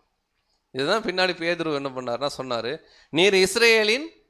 அப்போ யோசிச்சு பாருங்க, அந்த கடைசி நேரத்தில் இவரை விட்டுட்டு கெத்சமனே தோட்டத்தில் இவங்கெல்லாம் ஓடும் பொழுது எவ்வளோ வலிச்சிருக்கும். ஏன்னா முதல் முறை கர்த்தரை பார்க்கும் பொழுது விட்னஸ் பண்ணுறாங்க. ஈவன் ஜான் த பேப்டிஸ்ட் கூட சொல்கிறாரு, இதுதான் உலகத்தை பாவத்தை. ஆனால் ஒரு ப்ராப்ளம்னு வரும்போது வருகிறவர் நீர் தானா. அன்பு சகோதர சகோதரிகளே, இது நமக்கும் பொருந்தும். நமக்கு எந்த பிரச்சனையுமே இல்லை தனிப்பட்ட வாழ்க்கைனா, இது அருமையான சத்தியம். இந்த மாதிரி சத்தியம், இந்த மாதிரி வாய்ப்பு யாருக்கு கிடைக்கும், இந்த மாதிரி சகோதரர்கள் யாருக்கு கிடைப்பாங்க அப்படின்னு நம்ம பேசுவோம். ஒருவேளை ஒரு பர்சனல் ட்ரையலுக்குள்ளே போகிறேன்னு வச்சுக்கோங்களேன், இது சத்தியமா இங்கே வந்ததுக்கப்புறம் தான் எனக்கு வந்துச்சு. இவங்களாம் சகோதரர்கள் மாதிரி யாரும் என்ன ஆகுறது இல்லை, நடந்துக்கிறது இல்லை. இதெல்லாம் எப்போ வரும் அப்படின்னு கேட்டிங்கன்னா, நம்ம சுயநலத்தை யாராவது டச் பண்ணியிருப்பாங்க. டச் பண்ணோன்னு என்ன ஆகும்னா கடகடன்னு வரும். இங்கே அதே தான் இவங்களுக்கு நிகழுது. ஏன்னா இவங்க உயிருக்கு ஆபத்து, ஆனால் பின்னாடி வாழ்ந்து காமிச்சாங்க அருமையான பாத்திரங்கள், அதில் எந்த குறையும் இல்லை. ஆனால் கெத்சமனேல அவங்க ஓடுறாங்க. ஆனால் முதல் முறை கர்த்தரை பார்க்கும் பொழுது நீங்கள் தான் இஸ்ரேலுடைய ராஜா, கரெக்டுங்களா? இவங்கெல்லாம் இயேசு கிறிஸ்துவ மேசியான்னு சொன்னாங்க. ஆனால் இயேசு கிறிஸ்துவ ஒருத்தங்க கிட்ட நான் மேசியான்னு சொன்னார், சமாரிய ஸ்திரீ. நம்ம எல்லாருக்குமே தெரியும், கரெக்டாக இல்லைங்களா? அதாவது கர்த்தர் இயேசுவுடைய ஊழிய நாட்களில் அவர் சகோதரிகளுக்கு கொடுத்த இம்பார்ட்டன்ஸ் வந்து ரொம்ப விசேஷமான தருணம். பின்னாடி மகதலேனா மரியாள் குத்தி கூட நம்ம பார்ப்போம். அதாவது சில ப்ரையாரிட்டியை, இருதயத்தை பார்த்து அவர் சில காரியங்களை வெளிப்படுத்துறாரு. யாருக்குமே இவர் மேசியான்னு விட்னஸ் பண்ணல. எல்லாரும் சிலர் இவரை கண்டுபிடிச்சாங்க மேசியான், சில பேர் கண்டுபிடிக்க முடியாமல் கஷ்டப்பட்டாங்க. ஆனால் கர்த்தர் இயேசு என்ன பண்ணுறாருன்னா, ஒரு சகோதரி கிட்ட உயிர்த்தெழுதலை பற்றியெல்லாம் அங்கே டிஸ்கஷன் போகுது. நான் கொடுக்குற தண்ணீர் அப்படின்னு பேசுகிறாரு, ஜீவ தண்ணீர் எல்லாம் பேசுகிறாரு. இவங்க கிட்ட இவர் சொல்கிறாரு, நீ சொல்லுகிறபடி மேசியான்றார். இன்னொரு தருணத்தில் பேதுரு என்ன பண்ணுறாரு, நம்ம எல்லாருக்கும் தெரிஞ்ச வசனம் தான், என்னை யார் என்று கேட்குறாங்க அப்படின்னோடனே ஒவ்வொருத்தரும் ஒரு பதில் சொன்னோன்னே, சரி அவர்களை விட்டுடலாம், நீங்கள் என்ன யாருன்னு சொல்கிறீங்கன்னொன்னே எல்லாரும் யோசிக்கும் போது பேதுரு தேவனுடைய ஆவியினால் அங்கே உந்தப்பட்டு, நீர் ஜீவனுள்ள தேவனுடைய குமாரனாகிய கிறிஸ்து. ஸ்பாட்லேயே சொன்னார், இந்த கல்லின் மீது என் சபை என்ன பண்ணுவார் அப்படின்னா அந்த ஃபெய்த்தை நம்ம கவனிக்கிறோம். பாருங்க, இங்கே வந்து ஒரு புறஜாதி முதல்ல கண்டுபிடிக்கிறார். கர்த்தர் இயேசு மரிச்சொன்ன விட்னஸ் பண்ணுறாரு, இவர் தான் மேசியானு. சமாரிய ஸ்திரீ கண்டுபிடிக்கிறாங்க, அல்லது அவங்களுக்கு வெளிப்படுத்தப்படுது. படிப்பறிவு இல்லாதவர்கள் அப்போஸ்தலர்கள் அப்படின்னு சொல்லி அவங்க அந்த நாட்கள் லிட்டரலா அவங்க கண்டுபிடிக்கிறாங்க. எல்லாம் தெரியும், எங்களை மாதிரி படித்தவங்க யாரும் இல்லை அப்படின்னு சொல்லி இதே யூத மார்க்கத்தில் ரொம்ப நம்ம பரிசேயர்கள் அப்படின்னோடனே சில டைம் அவங்கள பற்றி சொல்லப்பட்ட வசனத்தை வச்சுட்டு ரொம்ப நம்ம அவங்கள ஏதோ ரொம்ப மோசம் அப்படின்னு இல்லை. ஆக்சுவலாக 50-50 தான். அவங்க சில விஷயத்தில் டிசிப்ளின்னா அவ்வளோ டிசிப்ளின்டாக இருப்பாங்க. இப்போ ஒன்றும் இல்லை, நீங்கள் தோரால ஒரு வசனம் இருக்குன்னு வச்சுங்களேன், உபாகமத்தில் ஒரு வசனம் இருக்குன்னா எடுத்து நம்மக்கிட்ட கொடுத்தோன்னு வச்சுக்கோங்களேன், எக்ஸ்பிளைன் பண்ணுங்க அப்படின்னம்னா நம்ம ஒரு கோணத்தில் சொல்லுவோம், சகோதரிகள் இருக்கும் அதிகபட்சம் ஒரு மூணு கோணத்தில் பதில் சொல்லுவோம் அந்த வசனத்துக்கு. இவங்க 10-15 கோணத்தில் பேசுவாங்களாம் அந்த ஒரு வசனத்துக்கு விளக்கம் மட்டும். அந்த அளவுக்கு நல்ல படிப்பறிவு நிறைந்த மனிதர்களாக தான் இந்த பாரிசீஸ் காணப்பட்டிருக்காங்க. பட் இவங்கனால கூட மற்ற எல்லாரும் கண்டுபிடிச்சாங்க, இவங்க மனக்கண் அங்கே குருடாக்கப்பட்டிருக்கு. இவங்களுடைய படித்த அந்த விஷயமே கண்ணை எப்படி மறைச்சிருச்சுன்னா, இவர் மேசியாங்கிறத என்ன பண்ணல, ஏற்றுக்கொள். யோசிச்சு பாருங்க, அந்த விசாரணையில் அவர் காமிச்ச குணங்களில் கூட தெரிஞ்சிருக்காதான், இந்த மாதிரி மனுஷனை இது வரைக்கும் பார்த்ததே இல்லைன்னு. சேவகர்களை வேவுக்கு அனுப்புகிறாங்க, சேவகர்கள் போய் பார்த்துட்டு இந்த மனுஷன் பேசுகிற பிரகாரமாக ஒரு மனுஷனும் பேசலன்றாங்க. அந்த உணர்வுகளால் தொடப்பட்டிருக்க மாட்டாங்களான்னா தொடப்பட்டிருப்பாங்க. ஆனால் விட்டு கொடுக்க முடியாது. இப்படி தான் போன வருஷம் ஒருத்தர் வந்தார், முந்தின வருஷம் ஒருத்தர் வந்து இப்படியெல்லாம் மைண்டில் வச்சுட்டு விட்டு கொடுக்க முடியாது, அப்படியே இருக்கிறாங்க. ஆனால் மற்ற எல்லாரும் கண்டுபிடிக்கிறாங்க. அன்பு சகோதர சகோதரிகளே, இதுதான் ரட்சிப்பின் திட்டத்துடைய அடுத்த பார்ட்டு, அதான் இந்த 3வது விஷயம். ஸோ தொடர்ந்து நம்ம கவனிக்கிறோம், பூமி அதிர்ச்சி, கார் இருள் உண்டாகுது அந்த தருணத்தில். இதெல்லாம் தான் பார்க்குறாங்க யாருன்னா இந்த சேவகர்கள். இந்த மாதிரி நம்ம எவ்வளோ பேரை கொண்டிருக்கிறோம், எவ்வளோ பேரை பனிஷ் பண்ணியிருக்கிறோம் அண்டர்லா, இல்லைங்களா? பட் இந்த மாதிரி ஒரு யுனிக்கான விஷயங்கள் இது வரைக்கும் நம்ம என்ன பண்ணதில்லை, பார்த்ததில்லை. இது ஏன் கார் இருள் வந்துச்சு, நிறைய விளக்கங்கள் இருக்குது, கரெக்டாக இல்லைங்களா? பாஸ்ஓவர் எந்த சீசனில் வரும், நியூ மூன் எப்போ வரும், ஃபுல் மூன் எப்போ வரும், இதெல்லாம் நம்ம பார்த்துருப்போம். இதெல்லாம் பார்த்துட்டு இப்போ இந்த 3 இன்னும் சொல்லப்போனால் செஞ்சுரியன் அவங்கள சேர்ந்தவங்க, இவங்க என்ன விட்னஸ் பண்ணிட்டாங்கன்னா, தங்கள் லைஃப்பில் இந்த மாதிரி ஒரு இன்சிடெண்ட்டை இவங்க பார்த்ததில்லை. ஏதோ தேவன் சைடு இருந்து ஏதோ அப்நார்மலான ஒரு ரியாக்ஷன் நடக்குதுங்கிறத புரிஞ்சுக்கிட்டு அக்ரி பண்ணுறாங்க. இப்போ கேள்வி என்னன்னா, அந்த நூற்றுக்கு அதிபதி யாரு?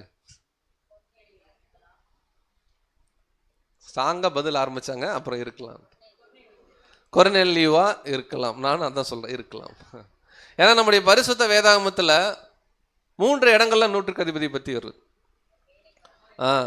ஒரு இடத்துல வந்து ஒரு வேலைக்காரன் வந்து ரொம்ப ஜுரமாக இருக்காருன்னு ஒரு நூற்றுக்கு ஆண்டவரே இங்கேருந்து நீங்கள் சொல்லுங்கள் ஆண்டவரே அப்படிம்பார்.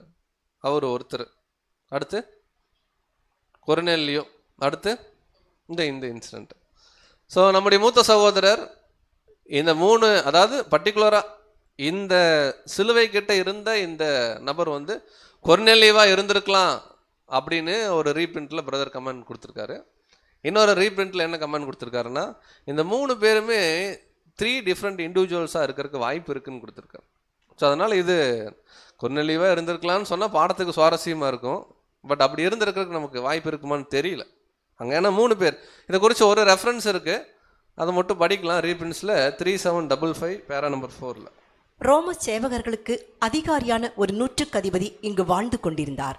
மேலும் இவருடைய முக்கியமான ஊழியக்காரன் வியாதிப்பட்டபடியால் இவனை இயேசு சொஸ்தப்படுத்த வேண்டும் என்று இவர் ஆவல் கொண்டார். இச்சம்பவத்தின் பதிவுகளானது இம்மனுஷன் தாழ்மையான மனம் கொண்டவர் என்பதையும் விசுவாசத்தினாலும் பரந்த மனப்பான்மையினாலும் நிறைந்தவர் என்பதையும் காட்டுகின்றது. புதிய ஏற்பாட்டில் குறிப்பிடப்பட்டுள்ள 3 நூற்றுக்கு அதிபதிகளும் பயபக்தியுடையவர்களாகவே காணப்படுகின்றனர்.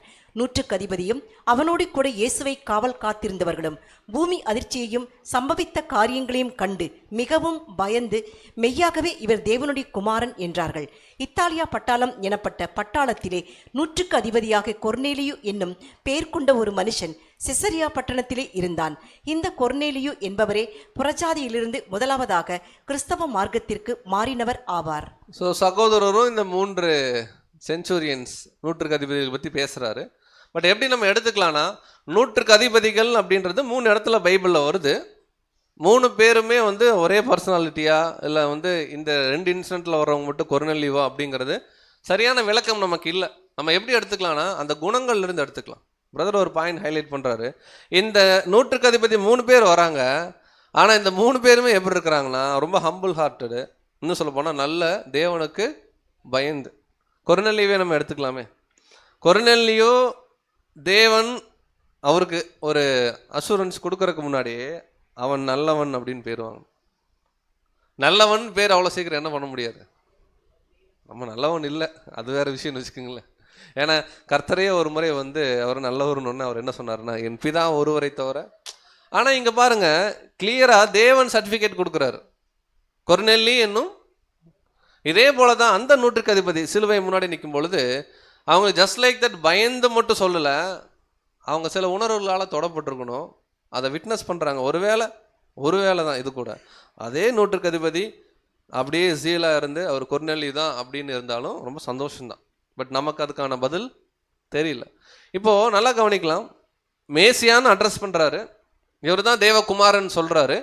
அந்த தருணத்தில் அங்கே என்ன நிகழுதுன்னா, பூமி எதிர்ச்சி என்ன ஆகுதுன்னா நிகழுது. ஏன்னா அது எல்லாமே ஒரே டைமில் நடந்தது தான். ஸோ இந்த பூமி எதிர்ச்சி தான் நாளைக்கு உலகத்துக்கு என்ன ஆக போகுது. நல்லா கவனிங்க, இது ஒரு சீக்வன்ஸ் தான் பார்த்துட்ருக்கோம். சபை நிறைவாகணும், உலக ஜனங்கள் வந்து மேசியான்னு என்ன பண்ணணும், ஏற்றுக்கொள்ளணும். ஸோ இதே போல் ஒரு பூமி எதிர்ச்சி இன்னும் கொஞ்சம் நாட்களில் என்ன ஆக போகுதுன்னா இந்த உலகத்தில் நடக்க போகுது. படிக்கலாம். சகரியா 14:5. சகரியா 14ஆம் அதிகாரம் 5ஆம் வசனம். அப்பொழுது என் மலைகளின் பள்ளத்தாக்கு வழியாய் ஓடி போவீர்கள். மலைகளின் பள்ளத்தாக்கு ஆத்சால் மட்டும் போகும். நீங்கள் யூதாவின் ராஜாவாகிய உசியாவின் நாட்களில் பூமி அதிர்ச்சிக்கு தப்பி ஓடி போனது போல் ஓடி போவீர்கள். என் தேவனாகிய கர்த்தர் வருவார், தேவரீருடைய எல்லா பரிசுத்தவான்களும் வருவார்கள். பாருங்க, இப்போ இந்த சம்பவத்திலிருந்து அப்படியே நமக்கு பொருளான விஷயத்துக்குள்ள வரும். நல்லா கவனிச்சோம்னா சகரியா 14ஆம் அதிகாரம் நமக்கு தெரியும். அதாவது இன்னும் கொஞ்ச நாளில் இஸ்ரேலை சுற்றி ஒரு மாபெரும் ஒரு யுத்தம் நிகழப்போகுது. அந்த யுத்தத்தில் ரஷ்யா போன்ற நாடுகள் தலைமையில் அந்த யுத்தம் என்ன போகுதுன்னா நிகழப்போகுது. இதுதான் நம்ம 3ஆம் உலக யுத்தம்னு நம்ம என்ன பண்ணியிருக்கோம்னா அடையாளமாக படிச்சிருக்கோம். இதுக்கப்புறம் தான் வந்து உலக ஜனங்கள் உயிர்த்தல போகிறாங்க, மறிச்ச எல்லாரும். இதெல்லாம் பின்னாடி நடக்கும். இந்த ஈவெண்ட்டை பற்றி பேசும்போது தேவன் ஒரு ரெஃபரன்ஸ் என்ன கொடுக்குறாருன்னா, உசியாவின் நாட்களிலே ஒரு பெரிய ஒரு எர்த்குவைக் என்ன இருக்குன்னா வந்திருக்கு, பெரிய பூமி எதிர்ச்சி. ஸோ அது எங்கே இருக்குன்னு படிக்கலான்னு போனால் ஆமோஸ் 1:1 அங்கே ஒரு ரெஃபரன்ஸ் மட்டும் கொடுக்குறாங்க, பூமி எதிர்ச்சி உண்டாவதற்கு பக்கத்தில் 2 வருஷம் அப்படின்னு ஒரு பாயிண்ட். பட் என்ன அதிர்ச்சின்றது என்ன பண்ணல, கொடுக்கல. பட் நம்ம நல்லா தெரியும் இது எதை பற்றி பேசுது பேரலாம் அப்படின்னு பார்க்கும்பொழுது இது ஒரு தீர்க்க தரிசனத்தில் ஒரு சீக்வன்ஸான விஷயங்கள். கரெக்டாக இல்லைங்களா? இன்றைக்கி இஸ்ரேலில் வந்து சங்கீதம் 83 நிறைவு நடந்துட்டுருக்குன்னு நம்ம விசுவாசிக்கிறோம். ரொம்ப நாளாக நடந்துட்டுருக்கு. இதுக்கப்புறம் இஸ்ரேல் வந்து யாராலையும் தொடப்பட முடியாத நாடு மாதிரி அவங்க ரொம்ப சேஃபாக இருப்பாங்க. பக்கத்தில் இருக்கக்கூடிய மற்ற முஸ்லீம் நாடுகள்லாம் வந்து டயர்ட் ஆயிடுவாங்க. ஏன்னா இருக்கிற ஒரே நாடு ஈரான் தான், அதுவும் இப்போ கொஞ்சம் ப்ராப்ளம் போயிட்டுருக்கு. இதுக்கப்புறம் என்ன நிகழ வாய்ப்பு இருக்குன்னா, திரும்ப ஒரு யுத்தம் ஆரம்பிக்குதுன்னா அந்த யுத்தம் வந்து எசேக்கியேல் 38-39 தான் இருக்கணும். ரஷ்யா தலைமையில் துருக்கியோடு கூட திரும்பி ஈரான் மூலமாக ஒரு யுத்தம் வரும், சைனா உள்ள இன்வால்வ் ஆகும். ஓகேங்களா? இந்த யுத்தம் நிகழ்கிறத சகரியா 14 நமக்கு சொல்லி கொடுக்குது. சகரியா 14 என்ன சொல்கிறாருன்னா, அந்நாட்கள்லே அவருடைய பாதங்கள் ஒலிவ மலையின் மீது என்னன்னு கேட்டிங்கன்னா நிற்கும். 2 பார்ட்டாக அந்த மலை என்னாகும், பிரியும். இதெல்லாமே அடையாள அர்த்தங்களாக நம்ம பார்க்குறோம். அப்படின்னா ஒரு மாபெரும் ஒரு பேரழிவு நிகழும் இன்னும் கொஞ்ச நாளில் உலகத்தில். இது நிகழ்ந்த பிறகு என்ன நிகழும்னா, உலக ஜனங்கள் செத்த எல்லாருமே ரிவர்ஸ் ஆர்டரில் உயிர் தெழுந்து என்ன ஆவாங்க, வரும். கடைசியாக யார் செத்தாங்களோ அவங்க தான் முதல்ல என்ன ஆவாங்க, உயிர் தெழுந்து வருவாங்க. நிறைய முறை படிச்சிருக்கிறோம். ஒரு வீட்டில் அப்பா அம்மா குழந்தைங்க இருக்கிறாங்க, நேச்சுரல் டெத்து நடக்குதுன்னா முதல்ல யார் தான் வருவாங்கன்னா குழந்தைங்க தான் உயிரோடு வருவாங்க. குழந்தைங்கன்னு சென்ஸ் அவங்க வளர்ந்துருப்பாங்கன்னு வச்சுக்கோங்களேன். அவங்க வந்து அப்புறம் பேரண்ட்ஸ் வருவாங்க. இந்த ரிவர்ஸ் ஆர்டரில் போகும். இந்த உயிர்த்தெழுந்த ஜனங்கள் கொஞ்சம் கொஞ்சமாக தேவனுடைய சத்தியங்களை என்ன பண்ணுவாங்க, நான் ஏன் உயிரோடு வந்தேன் முதல்ல அதை தெரிஞ்சுப்பாங்க. நம்முடைய இரட்சகர் யார், தேவன் யார், ஏன் இப்போ உயிர் தெளிப்பு இப்போ கொடுத்துருக்காரு, ஏன் இங்கே எந்த ப்ராப்ளமே இல்லை, நல்லா இருக்கே இந்த இடம், இதெல்லாம் ஃபீல் பண்ணுவாங்க. ஃபீல் பண்ணோன்னா தேவனுடைய சத்தியங்கள் அவங்களுக்கு கொஞ்சம் கொஞ்சமாக கொடுக்கப்படும் முற்பிதாக்கள் மூலமாக பார்த்துருக்கோம். இது எசேக்கியேல் 47 எல்லாமே தனித்தனியாக பாடங்களாக பிரதர்ஸ் எடுத்திருக்காங்க. கொஞ்சம் கொஞ்சமாக அந்த தண்ணீர் எசேக்கியேல் உள்ளே கூட்டு போவார் அந்த புருஷன்.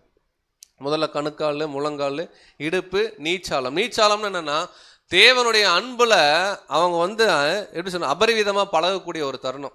அந்த பூரண அன்பை ருசி பார்க்குற ஒரு விஷயம், கம்ப்ளீட் ட்ரூத் கிடைக்கும். இதை குறித்து ரெவலேஷன் 22 சாப்டரில் நம்ம பார்க்குறோம் இல்லைங்களா. அந்த நகரத்தின் இது எசேக்கியேல் 47 இருக்கும். ஜீவ விருட்சங்கள் அங்கே இருக்குது, இதெல்லாமே பார்க்குறோம். கரெக்டாக இல்லைங்களா? பட் இந்த டைமில் கூட நல்லா கவனிக்கலாம். உலக ஜனங்கள் பிரச்சனையெல்லாம் முடிஞ்சு உயிர் தெழுந்தோடனே அவங்கக்கிட்ட தேவன் எதிர்பார்க்குற ஒன்றே ஒன்று தான். ஃபஸ்ட்டு இஸ்ரேல் மூலமாக இவர் தான் மேசியா, இவர் தான் மேசியான்னு யார் ஒத்துக்கிறாங்களோ, யார் உணர்றாங்களோ அவங்க ரட்சிப்பின் திட்டத்தில் அடுத்த படியை நோக்கி போகலாம். யூதர்கள் ஏன் இப்போ வரைக்கும் ரட்சிப்பின் திட்டத்துடைய அடுத்த படிநிலைக்கே போகலைன்னா அவர்கள் இன்னும் மேசியாவை என்ன பண்ணல, ஏற்றுக்கொள்ள. நாம் ஏன் அடுத்த படிநிலைக்கு போயிட்டோம்னா நம்ம ஏற்றுக்கொண்டுட்டோம், இவர் தான் தேவகுமாரன், இவர் இல்லைன்னா நமக்கு ஜீவன் இல்லை, இவருடைய ரத்தம் இவருடைய மாம்சத்தில் தான் ஜீவன் இருக்குன்றதை புரிஞ்சுக்கிட்டனால உள்ளே வந்துட்டோம். அப்போ இந்த ஆர்டருடைய சீக்வன்ஸில் ஃபஸ்ட்டு சம்பவம் சபைக்கு, 2வது சம்பவம் ஒட்டுமொத்த உலகத்துக்கு ரட்சிப்பு, 3வது சம்பவம் உபத்திரவ காலம் முடிஞ்சோடனே எப்படி அந்த புறஜாதி நூற்றுக்கு அதிபதி இவர் தான் தேவகுமாரன் ஒத்துக்கிட்டாரோ, ஒட்டுமொத்த புறஜாதிகளாக இருக்கக்கூடிய உலக மக்களும் கூட யூதர்களும் சேர்ந்து இவர் தான் தேவகுமாரன் என்ன பண்ண போகிறாங்கன்னா ஒத்துக்க போகிறோம். வாசிக்கலாம். எசேக்கியேல் ஏசாயா 66 18 மற்றும் 19. ஏசாயா 66 18. நான் அவர்கள் கிரியைகளையும் அவர்கள் நினைவுகளையும் அறிந்திருக்கிறேன். நான் சகல ஜாதியாரையும் பாஷைக்காரரையும் கூட்டிச் சேர்க்கும் காலம் வரும். அவர்கள் வந்து என் மகிமையை காண்பார்கள். பாருங்க, அவர்கள் வந்து என் மகிமையை, அப்படின்னா ஒட்டுமொத்த உலகமும் இந்த யுத்தத்துக்கு வந்தா கூட அந்த யுத்தத்துடைய நிறைவுல உயிரோடு இருக்கிற மனிதர்கள் எதை காண்பாங்கன்னா இஸ்ரேலுடைய தேவன் தான் உண்மையான தேவன். சரி, யாராவது இந்த யுத்தத்துக்கு வரமாட்டேன்னு ஏதாவது நாடு இருந்துச்சுன்னா அந்த நாட்டையும் தேவன் என்ன பண்ணுவாருன்னா யுத்தத்துக்கு இந்த ஒரு வசனம் மட்டும் 19. ஏசாயா 66 19. நான் அவர்களில் ஒரு அடையாளத்தை கட்டளையிடுவேன். அவர்களில் தப்பினவர்களை என் கீர்த்தியை கேளாமலும் என் மகிமையை காணாமலும் இருக்கிற ஜாதிகளின் தேசங்களாகிய தர்ஷீஷுக்கும் வில்வீரர் இருக்கிற பூலுக்கும் லூதுக்கும் தூபாலுக்கும் யாவானுக்கும் தூரத்தில் உள்ள தீவுகளுக்கும் அனுப்புவேன். அவர்கள் என் மகிமையை ஜாதிகளுக்குள்ளே அறிவிப்பார்கள். பாருங்க, ஒரு குரூப் போவாங்க, எங்கெல்லாம் வந்து யாரெல்லாம் அசம்பிள் ஆகலையோ அவங்களுக்கும் தேவனுடைய பிளான், தேவனுடைய மகிமையானது போகும். நம்ம பார்க்குறோம் இங்கிலாந்து போன்ற நாடுகளில் அதில் பெருசாக இன்ட்ரெஸ்ட் காமிக்க மாட்டாங்க. நம்ம தர்ஷீஷ் அதெல்லாம் வந்து அதுக்கு ஒப்பிட்டுலாம் பார்த்துருக்கோம். ஸோ இங்கே 3வது இன்ஸ்டன்ட்டில் நம்ம எளிமையாக புரிஞ்சுக்கிறது. உலக ஜனங்கள் உயிர் தெழுந்த பிறகு அவர் மேசியான்றது என்ன பண்ணுறாங்கன்னா அக்ரி பண்ணுறாங்க. அதுக்கு அடையாளமாக தான் 100க்கு அதிபதி அவர் ஒரு புறஜாதி, அவர் ஒத்துக்கிறாரு இவர் தான் தேவனுடைய குமார். ஸோ இதுக்கப்புறம் ரொம்ப முக்கியமாக சில நிகழ்வுகள் நிகழுது. கர்த்தர் இயேசுவுடைய அவர் டெத்து, இது இது இது வரைக்கும் 3 விஷயம் பார்த்தோம் இல்லைங்களா? இது 3 ஒரு செக்மெண்ட். இது என்னன்னா அவர் மரிக்கிறாரு, மரிச்சோன்னு நிகழ்கிற சம்பவம். இதுக்கப்புறம் பார்க்குறது என்னன்னா அவர் உயிர் தள்ளுறதுக்கு நடுவில் சில விஷயங்கள் நிகழுது. அவருடைய சரீரத்தை அடக்கம் பண்ணுறது, அங்கே ஸ்திரீகள் உட்காந்து என்ன பண்ணுறது, அழுகிறது. இதையும் நம்ம என்ன பண்ண போகிறோம்னா நம்ம பார்க்க போகிறோம். ஸோ இங்கே நல்லா கவனிக்கலாம். கர்த்தர் இயேசு இப்படி ஜீவனை விடும் பொழுது மகா சத்தமாய் அவர் ஆவியை என்ன பண்ணார், விட்டாருன்னொன்னே அவருக்கு எதிரில் அநேக ஸ்திரீகள் அங்கே என்ன பண்ணுறாங்கன்னா அழுது புலம்பிக் கொண்டுட்டாங்க. விசேஷமாக 4 முக்கியமான ஸ்திரீகள் அங்கே என்ன பண்ணாங்கன்னா காணப்பட்டாங்க. அவங்களுடைய ஃபெய்த் வந்து சாதாரண ஃபெய்த்தெல்லாம் இல்லை. கவனிக்கலாம். மத்திய 27ஆம் அதிகாரம் 55, அதுக்கப்புறம் 56. மத்திய 27ஆம் அதிகாரம் 55ஆம் வசனம். மேலும் இயேசுவுக்கு ஊழியம் செய்யும்படி கலிலேயாவிலிருந்து அவரோடு வந்திருந்த அநேக ஸ்திரீகள் அங்கே தூரத்திலே நின்று பார்த்து கொண்டிருந்தார்கள். பாருங்க, நியர்பை எல்லாம் போகல, கொஞ்சம் டிஸ்டன்ஸ்ல நின்று என்ன பண்றாங்கன்னா கர்த்தர் அங்க இறுதியா அவர் இருக்கிறதும் அவருடைய மரணத்தை என்ன பண்றாங்கன்னா இவங்க பார்க்குறாங்க. பயங்கரமான ஃபீலிங். கரெக்டாக இல்லைங்களா? வழக்கமாக டெத்து வீட்டுக்கு போனோம்னு வச்சுக்கோங்களேன், உதாரணத்துக்கு சகோதரர்களுக்கு உணர்வுகள் காணப்படும். அதை என்ன பண்ண மாட்டாங்கன்னா ரிஃப்ளெக்ஷன் இருக்காது பெருசு. ஆனால் சகோதரிகள் ரொம்ப எக்ஸ்பிரசிவாக இருப்பாங்க இல்லைங்களா? இங்கே வந்து அவங்க ரொம்ப நேசித்த ஒரு ஊழியன், இன்னும் சொல்ல போனால் ஒரு தீர்க்கதரிசி, ஒரு எஜமான், எப்படி வேணால் எடுத்துக்கலாம், நம்முடைய கர்த்தர். அவர் கூட இருந்த நாட்கள்லாம் ரொம்ப விசேஷமாலாம் காணப்பட்டிருக்கும். திடீர்னு அவர் இல்லை. நீங்களே யோசனை பண்ணுங்க, திடீர்னு நம்ம கூட இருந்தவங்க ஒருத்தங்க இல்லைன்னா இருக்கும்போது இருந்த நினைவுகள் என்ன பண்ணுவோம்னா கொஞ்சம் யோசிப்போம். இந்த நினைவுகள் கூட அவங்களுக்கு வரல. ஏன்னா அவங்க ஒரு அதிர்ச்சியை அங்கே பார்த்துட்டு இருக்காங்க. இறுதியில் கர்த்தர் என்ன பண்ணுறாருன்னா ஜீவனை விடுறார். யாரெல்லாம் நின்று பார்த்துட்டு இருந்தாங்க? 56ஆம் வசனம் கவனிங்க. மத்திய 27ஆம் அதிகாரம் 56ஆம் வசனம். அவர்களுக்குள்ளே மகதலேனா மரியாளும் யாக்கோபுக்கும் யோசேக்கும் தாயாகிய மரியாளும் செபதேயுவின் குமாரருடைய தாயும் இருந்தார்கள். பாருங்க, இங்க சொல்லப்படும் போது விசேஷமா 3 பேர் சொல்லப்படுது. மகதலேனா மரியாள், யாக்கோபு யோசேக்கு தாயாகிய மரியாள், செபதேயுவின் குமாரனுடைய தாய். ஸோ இவங்க யாருன்றதை இன்னொரு ரெஃபரன்ஸில் பார்க்கலாம். யோவான் 19:25. யோவான் 19ஆம் அதிகாரம் 25ஆம் வசனம். இயேசுவின் சிலுவையின் அருகே அவருடைய தாயும் அவருடைய தாயின் சகோதரி கிலயோப்பா மரியாளும் மகதலேனா மரியாளும் நின்று கொண்டிருந்தார்கள். பாருங்க, ஏறக்குறைய 4 பேர் அங்கே நிற்கிறாங்க ரொம்ப க்ளோஸாக. இங்கே சொல்லப்பட்டது 3 பேர் தான். இன்னொருத்தங்க இன்னொரு வசனத்தில் இருந்துச்சு. ஸோ என்ன பார்க்குறோம்னா, முதல்ல ஆண்டவருடைய அம்மா உணர்வு இருந்திருக்காதா? என்னதான் வந்து தேவனுடைய ஆவியினால் பிறக்கப்பட்ட ஒரு குமாரனாக இருந்தாலுமே அவர் கூடவே இவங்க என்ன ஆயிருக்கிறாங்கன்னா ஆல்மோஸ்ட் 33 வருஷம் என்ன ஆயிருக்கிறாங்க. முதல் காணா ஒரு கல்யாணத்தில் கூட சமீபத்தில் கூட யாருக்கிட்டே பேசிட்டு இருக்கும்போது சொன்னாங்க, நிறைய இடத்துல வந்து ஆண்டவர் சில விஷயங்களை பண்ணார். அவங்க கஷ்டப்பட்டாங்க, அவங்க வியாதியை குணமாக்குனாங்கன்னு. ஓகே, காணா ஒரு கல்யாணத்தில் ஏன் அதை பண்ணணும் அப்படின்னு கேட்கும்போது கண்டிப்பாக மரியாளுக்காக தான் பண்ணியிருப்பார். வேலை வரலன்னு அவர் தெரிஞ்சு அப்புறம் ஃபீல் பண்ணுறாரு. கல்யாண வீட்டுக்காரங்க ஓடி வந்து ஐயோ திராட்சரச தீந்துருச்சு அந்த கண்டிஷன் இல்லை. அது இருந்தாலுமே அங்கே அவங்க அம்மாவுடைய உணர்வுனால் அவர் என்ன இருப்பார்னா தொடப்பட்டிருப்பார். இங்கே கவனிக்கலாம், அவங்க அம்மா இருக்காங்க, அவங்களுடைய சகோதரி கிளையோப்பா மரியாள், இவங்கள தான் வந்து இன்னொரு மரியாள்னு கூட சொல்கிறாங்க. அதாவது அல்ஃபேயஸ்ன்னு சொல்லுவாங்க. கிளையோப்பாவும் அல்ஃபேயஸும் சிமிலரான பர்சனாக இருக்கலான்றாங்க. அவங்க மகதலேனா மரியாள், இவங்களை குறித்து நம்ம படிச்சிருக்கிறோம், நம்ம பேசலாம் அவங்கள பற்றி. இன்னொருத்தங்க சலோமி. இவங்க எல்லாமே அங்கே காணப்படுறாங்க. ஸோ இந்த ஸ்திரீகள் வந்து சாதாரண ஸ்திரீகள் இல்லை, அன்பு சகோதர சகோதரிகளே. இவர்கள் கலிலேயாவிலிருந்து என்ன இருக்கிறாங்க. அப்போது ஆண்டவர் வந்து கலிலேயாவில் தான் அதிக ஊழியங்கள் பண்ணாங்க. அவர் ஜெருசலேம் போகிறாருன்னு தெரிஞ்சுக்கிட்டு பின்னாடியே என்ன பண்ணியிருக்கிறாங்கன்னா போயிருக்கிறாங்க. சரி, இந்த ஸ்திரீகள் என்ன ஊழியங்கள் செஞ்சுருப்பாங்க? ஆண்டவருக்கு பணிவிட செஞ்சுருப்பாங்க.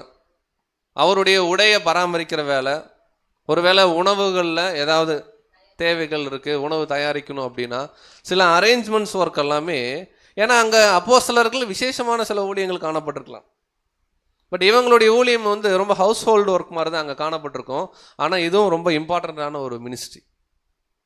அதில் விசேஷமாக கவனிக்கிறோம், அங்கே மகதலேனா மரியாள் குறித்து நம்ம பார்க்கும் பொழுது அவர்கள் 7 பிசாசு ஆல்ரெடி அவங்களுக்குள்ளே இருந்துச்சு. அதை கிறிஸ்து என்ன பண்ணுறாருன்னா குணப்படுத்துகிறாரு. லூக்கா 8ஆம் அதிகாரத்தில் நிறைய ஸ்திரீகள் இருக்கிறாங்க. இல்லைங்களா? கூசாவுடைய மனைவி குறிச்செல்லாம் பார்க்குறோம், யோவான் அப்படின்லாம்.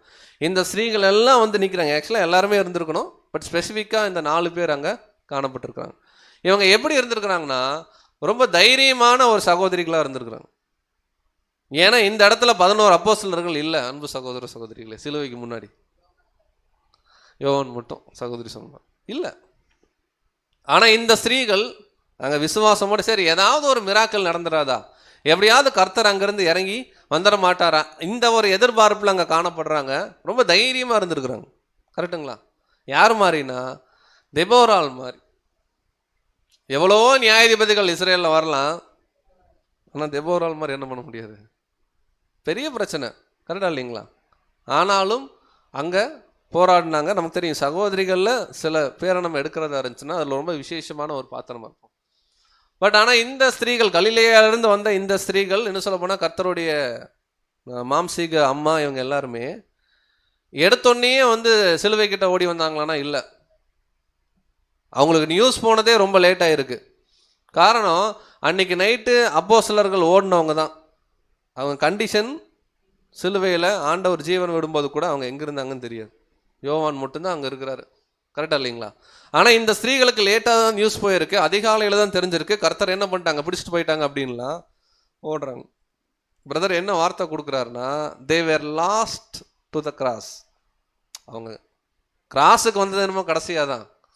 ஆனால் கல்லறை அல்லது அந்த டாம் இல்லைங்களா, அந்த இடத்துக்கு முதல்ல வந்தது யாருன்னா, அன்பு சகோதர சகோதரிகளே, இங்கே நம்ம எல்லாரும் இந்த கண்டிஷன் தான்.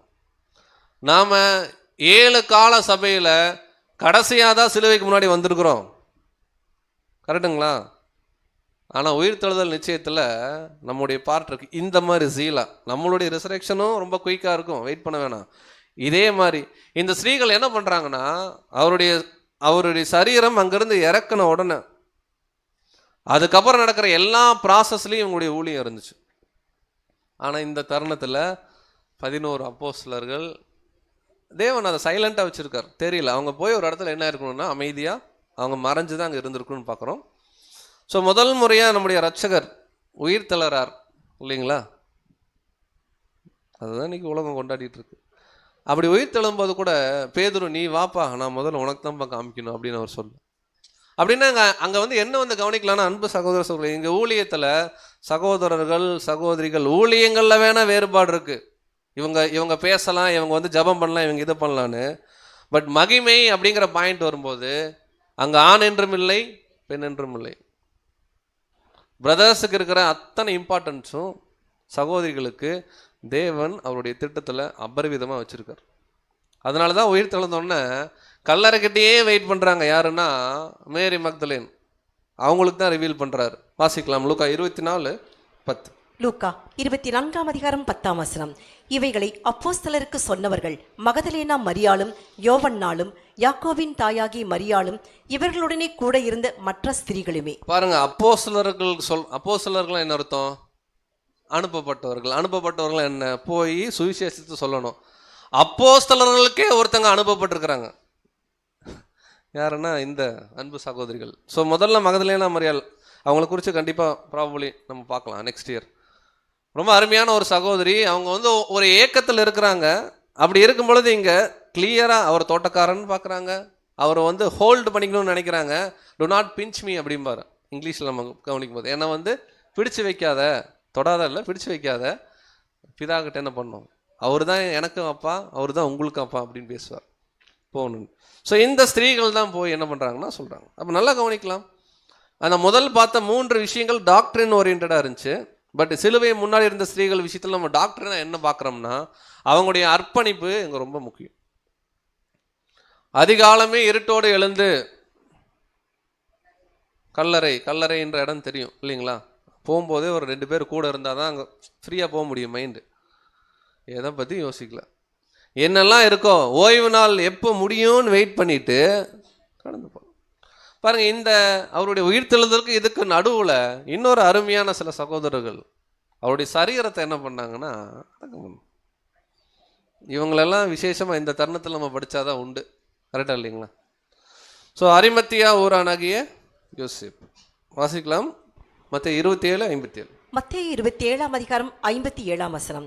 சாயங்காலம் ஆனபோதோ இயேசுவுக்கு சீஷனும் ஐஸ்வர்யமான இருந்த யோசேப்பு என்னும் பேர் கொண்ட அரிமத்தியா ஊரானாகி ஒரு மனுஷன் வந்து. அங்கே நிறைய யோசேப்பு இருந்திருக்கிறாங்க. அதனால இவருடைய பேரே எப்படி வச்சுட்டாங்கன்னா அரிமத்தியா ஊரானாகிய யோசேப்பு. நம்ம கூட சகோதரர்கள் சில பேருடைய ஊர் பேரில் என்ன பண்ணுவோம்னா சொல்லுவோம். காரணம் அப்படிதான். இங்கே கவனிக்கிறோம், இயேசுவுக்கு சீஷனும் நேரடியாக இல்லை, இவர் ஒரு அந்தரங்க சீஷனாக இருந்திருக்கிறாரு, நல்லா பணக்காரராக இருந்திருக்காரு. இவர் என்ன பண்ணியிருக்காருன்னா நேராக போய் இயேசுடைய சரீரம் வேணும்னு என்ன பண்ணுறாருன்னா அங்கே டிமாண்ட் பண்ணுறார். பிலாத்துக்கிட்ட போய் ஒருத்தர் நிற்கிறாருன்னா யோசிச்சு பாருங்க அவருடைய இன்ஃப்ளூயன்ஸ் எப்படி இருந்திருக்கும். வாசிக்கலாம் 58-59. மத்தேயு 27:58-59 வசனங்கள். பிலாத்துவினிடத்தில் போய் இயேசுவின் சரீரத்தை கேட்டான். அப்பொழுது சரீரத்தை கொடுக்கும்படி பிலாத்து கட்டளையிட்டான். யோசேப்பு அந்த சரீரத்தை எடுத்து துய்யதான மெல்லிய துப்பட்டியிலே சுற்றி. பாருங்க, இப்போ அந்த இன்சிடென்ட் எப்படி இருக்குன்னா ரொம்ப எளிமையா இருக்கு. அவர் போய் கேட்டாரு, சரீரத்தை என்ன பண்ணாரு, வேற எதுவுமே பேசியிருக்க மாட்டாரா? கண்டிப்பா அங்க நிகழ்ந்த நிகழ்வுகள் இதை குறிச்செல்லாம் ஆல்ரெடி பிலாத்து ஒரு கலக்கத்துல தான் இருந்திருப்பார். நமக்கு வேதாகமும் சைலண்ட் ஆயிடுச்சு, அதனால நம்ம அதுக்குள்ள போகல. பட் நிறைய பேசியிருப்பாங்க.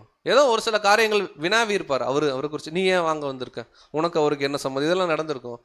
எந்த தருணத்துலையும் மனம் தளராம ரொம்ப போல்டா சரீரம் வேணும் கேட்குறாரு, வாங்கிட்டு வந்து அவருடைய சரீரத்தை. யோசிச்சு பாருங்க, ஏசு கிறிஸ்துவோடைய சரீரம், லிட்டரலான ஒரு சரீரத்தை ஒருத்தர் அடக்கம் பண்ணுறதுக்கு தேவன் ஒருத்தருடைய கையில் வாய்ப்பு கொடுக்குறாருன்னா அவர் சாதாரண மனுஷனால இருக்க மாட்டார். அப்படின்னா என்னன்னா அந்த அளவுக்கு அவருடைய வாஞ்சை, அவருடைய அர்ப்பணிப்பு அங்கே என்ன ஆயிருக்கும். இப்போ நமக்கே ஒரு மாபெரும் ஒரு வேலையை தேவன் கொடுக்குறாருன்னா கண்டிப்பாக நம்முடைய கிரியைகள் இல்லை, கிருபை தான். பட் இருந்தாலும் அதை தாண்டி நம்முடைய ஹார்ட்டுடைய இன்டென்ஷன் ஒன்று இருக்குது பாருங்க, அந்த இன்டென்ஷனை தேவன் பார்க்குறாரு.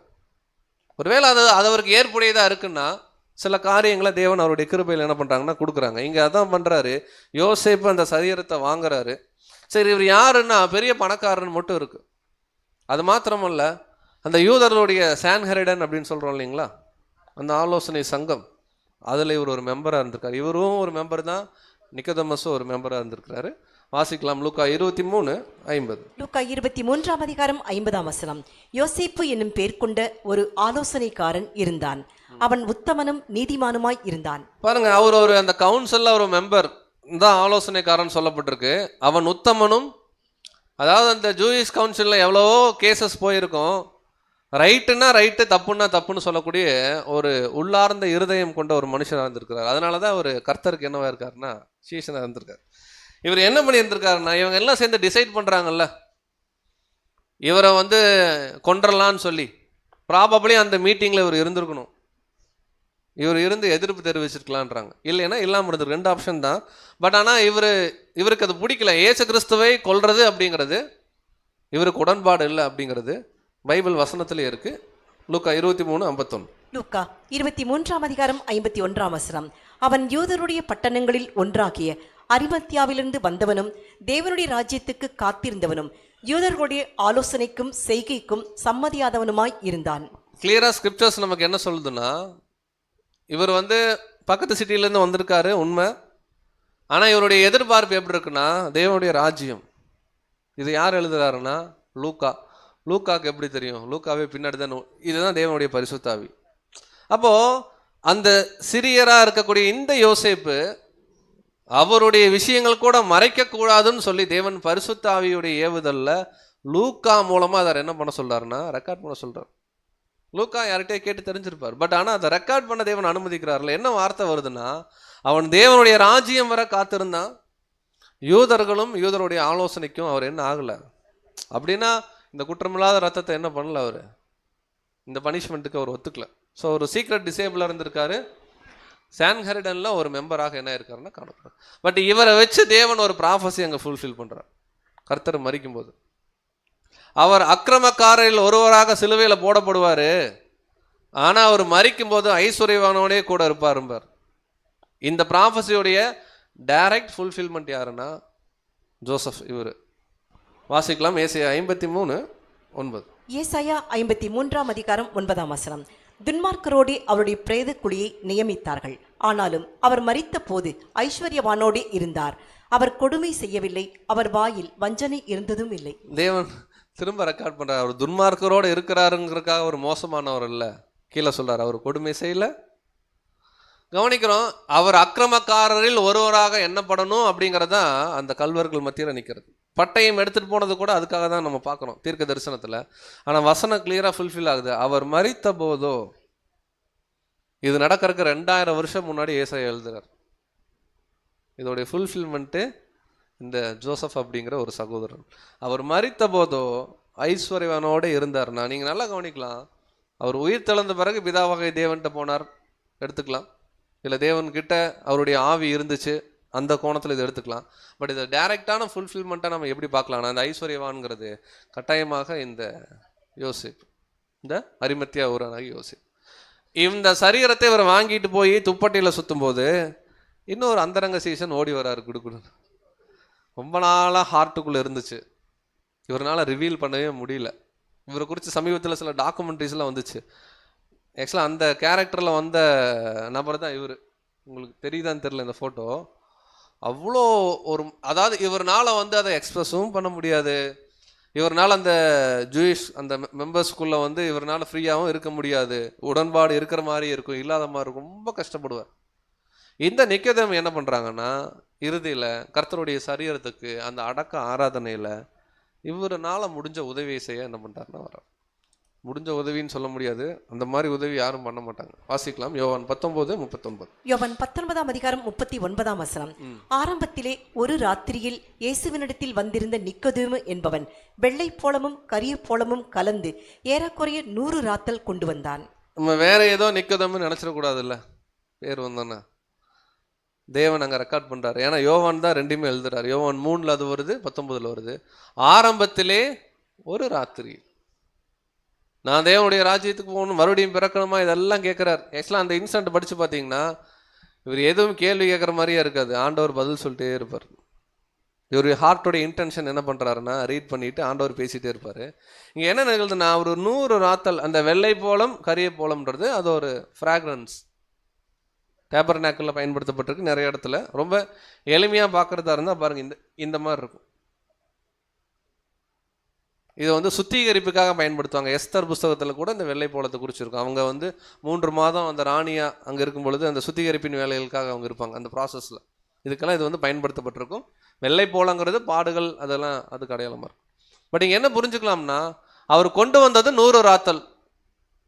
100 ராத்தல் வெள்ளை போலம் அப்படிங்கிறது சீம்ஸ் வெரி ஹை, பயங்கரமான விலை. ஏறக்குறைய 34 கிலோ இருந்திருக்குன்னுன்றாங்க.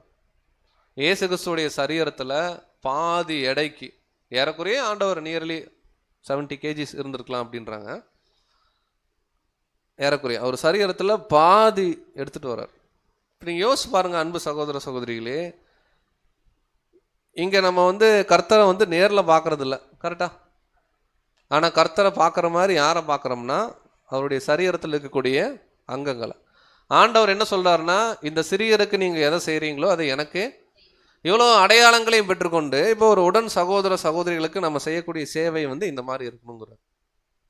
ஒருத்தர் என்ன பண்ணுறாரு, அவருக்குன்னு வாங்கி வச்ச கல்லறை கொடுப்புமா, புளியகுளத்தில் நமக்குன்னு கிடையாது, இருந்தாலும் சொல்கிறேன், நமக்குன்னு ஒரு கல்லறை வாங்கி வச்சுருக்கிறோம், நமக்கு நம்ம குடும்பத்துக்குன்னு. திடீர்னு ஒரு பிரதரு இறந்துட்டாரு, கொடுங்க அப்படின்னா கொடுத்துருவோமா? அவர் சொல்கிறாரு கொடுக்கணுங்கிறார். இல்லை அதை நான் எனக்காக வாங்கி வச்சுருக்கேன், நான் என்னுடைய 10 வயசுலேயே வாங்கி வச்சுட்டேன், நான் 60 வயசில் சாகும்போது அப்படின்லாம். ஏன்னா இவர் பணக்காரராக இருந்தால் கூட இப்போ கல்லறை அப்படின்னு பார்க்கும்போது அது ரொம்ப சென்டிமெண்ட்டான விஷயமா தான் காணப்பட்டிருக்கும். ஆனால் யோசேப்பு அங்கே கொடுக்குறாரு. நிகதமஸ் என்ன பண்ணுறாருன்னா, ரொம்ப அன்பான சீசனாக இருக்கிறாரு, மறைமுகமாக இருந்திருக்கிறாரு. இவர்னால இவர் ஹார்ட்டை அப்படியே வச்சுருக்க முடியல. இப்போ அவருக்கு நிறைய ப்ராப்ளம் வந்திருக்கும் தெரியுங்களா. இவர் போய் இந்த விஷயம்லாம் பண்ணோன்னே எல்லாரும் கண்டுபிடிச்சிருப்பாங்க, இந்த 2 பேரும் நம்ம கூட்டத்துக்கு தேவையில்லாதவங்கன்னு கண்டுபிடிச்சிருப்பாங்க. சிவியரான ட்ரையலுக்குள்ளே போயிருப்பார், அநேக உபத்திரவங்கள் பாடுகளுக்குள்ள நிக்கோதேமஸ் போயிருப்பாரு, யோசேப்பும் போயிருப்பார். ஆனால் ரிஸ்க் எடுத்தாங்க. ஏன் ரிஸ்க் எடுத்தாங்கன்னா, அது கர்த்தருடைய சரீரம். அன்பு சகோதர சகோதரிகளே, இந்த 2 பேர்கிட்ட நம்ம என்ன கற்றுக்குறோன்னா, நம்மக்கிட்ட எவ்வளோ காஸ்ட்லியாக இருந்தாலும் பரவாயில்ல, அது நமக்காகவே வாங்கினதாக இருந்தாலும் பரவாயில்ல, ஒருவேளை கர்த்தருடைய சரீரத்தில் ஒரு அங்கத்திற்கு கல்லறை மாதிரி நமக்குன்னு வாங்கின கல்லறையை கொடுப்போமா நம்ம பிரதருக்குன்னா கொடுக்கலாம். நமக்குன்னு கரிய போலம் வாங்கி வச்சுருக்கிறோம், வெள்ளை போலம் வாங்கி வச்சுருக்கோம், கொடுக்கணுமா? கொடுக்கணும். இந்த ஹார்ட்டு இவங்களால ரொம்ப நேரமாக ரிவீல் பண்ண முடியல. காரணம் என்ன? பயந்துட்டே இருந்திருக்கிறாங்க. என்னைக்கு அவர் மறிச்சாரோ, உயிரோடு இருக்கும்போதே எதுவும் பண்ணல, செத்துட்டார், இப்போவாது ஏதாவது பண்ணலான்னு சொல்லிட்டு தான் அங்கே என்ன ஆகிறாங்கன்னா ஓப்பனாக வராங்க. இது எதுவுமே புரியாமல் யூதர்கள் இவரை எப்படி எதிர்பார்த்துட்டு இருந்தாங்கன்னா, அவர் முதலாம் வருகையில் எப்படி வரணும்னு எதிர்பார்த்தாங்க. இப்போ யூதர்களுடைய மனநிலைமை பாருங்க. அவர் முதலாம் வருகையில் யூதராஜ சிங்கமாக வரணும்னு எதிர்பார்த்தாங்க. அவர் முதலாம் வருகையில் ஆட்டுக்குட்டியாக வந்தார். 2ஆம் வருகையில் தான் யூதராஜ சிங்கமாக வராங்க. இப்படி வந்தாதான் நாங்கள் ஏற்றுக்குவோன்ட்டு இன்னைக்கு வெயிட் பண்ணிட்டுருக்குறாங்க வைராகியமாக. மேசியா மேசியா. இந்த சம்பவம் நடக்குது, அடக்கம் பண்ணுறாங்க. ஸ்திரீகளுடைய விசுவாசம் அங்கே முடியவே இல்லை. அந்த சரீரத்தை நாங்கள் பாதுகாக்கணும், அங்கேயே உட்காந்துருங்க. ஓய்வு நாள் ஆயிடுச்சு. ஓய்வு நாள் முடிஞ்சோடனே திரும்பி சரீரத்தை சுத்திகரிக்கிறதுக்கு ஓடி வராங்க மகதலேனா மரியாள். வந்து பார்த்தா அந்த கல்லறையுடைய கல் என்ன இருக்கு? கண்டிப்பாக அது ஒரு 100 கிலோ இருந்திருக்கும் அந்த கல் மினிமம். எந்த மனுஷனாலையும் அதை என்ன பண்ண முடியாது, மினிமம் புரட்டவே முடியாது. அப்போ இப்பேற்பட்ட ஒரு கல்லை புரட்டி போட்டது யாரு அப்படின்னு உள்ளே போய் பார்த்தா சரீரம் இல்லை.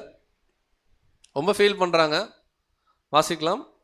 மத்தேயு 27:60 அப்புறம் 61.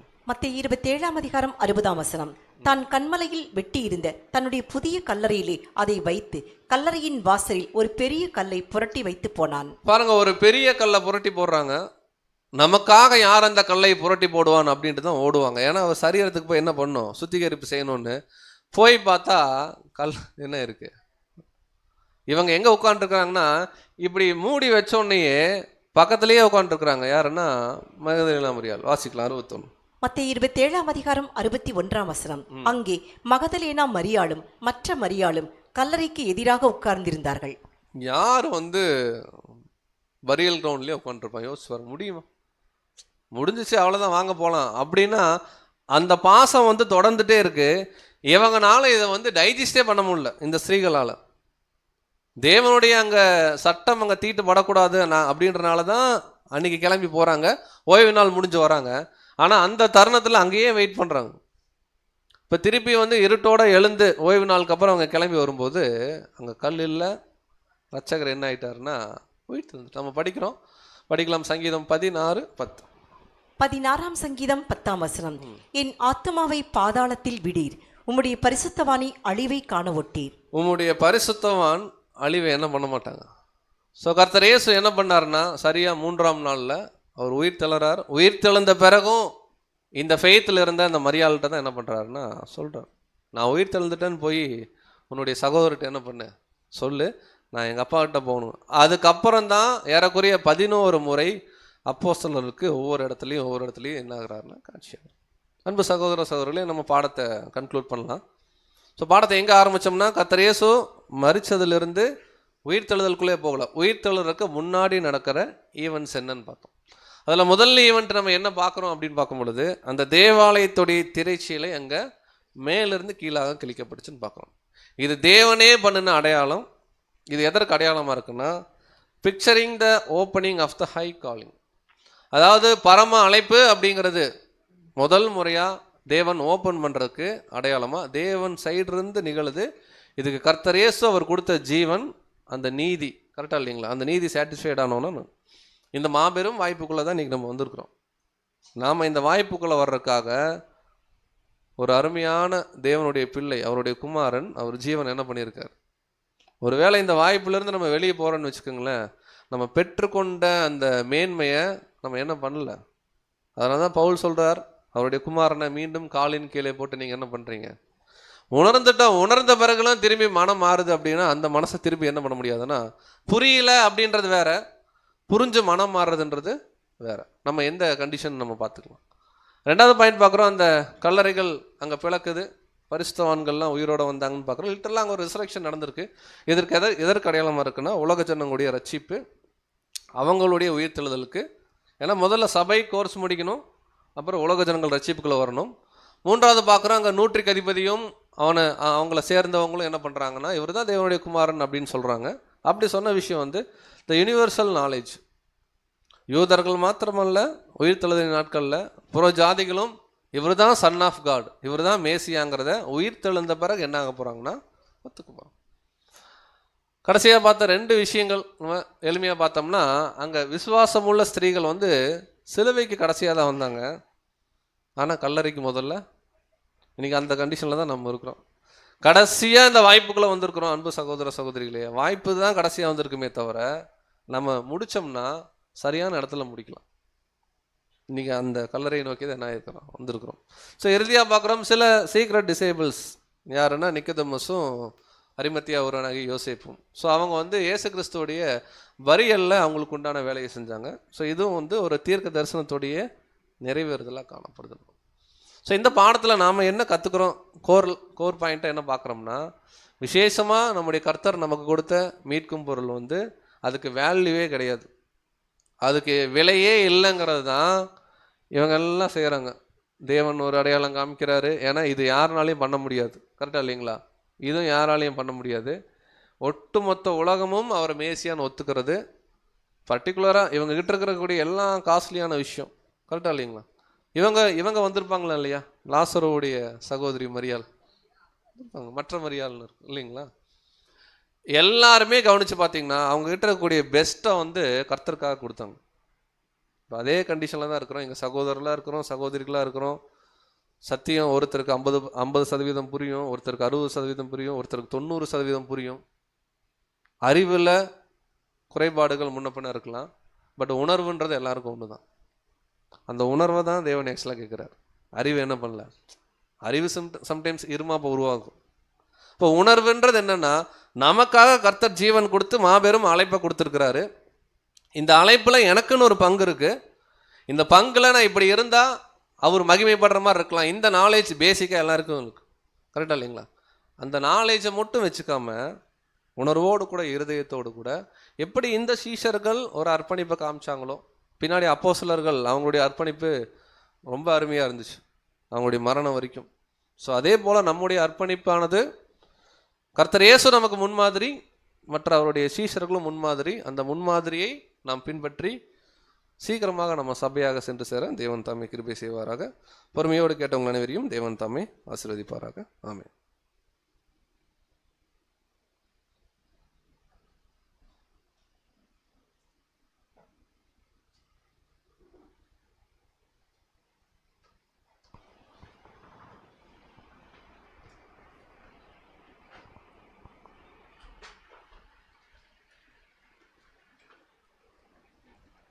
Thank you brother. சத்தியத்தை வெளிப்படுத்தின நம்முடைய பிதாவாகிய தேவனுக்கு நம்முடைய இரட்சகர் வழியாக நன்றிகளையும் துதிகளையும் எடுத்துக்கொள்ளலாம்.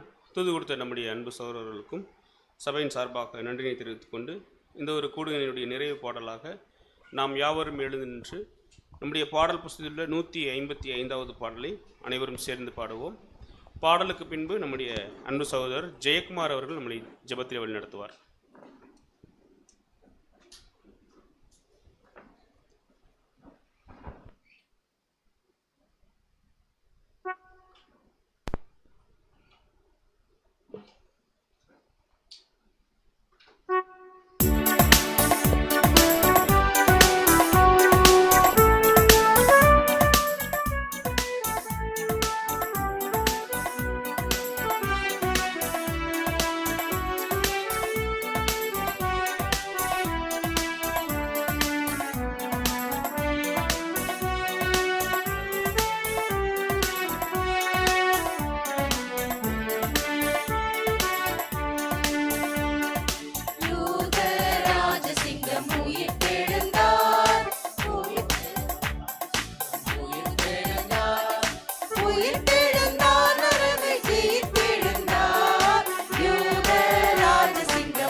மரித்த கிறிஸ்து இனி மரிப்பதில்லை, மரிப்பதில்லை, இனி மரிப்பதில்லை.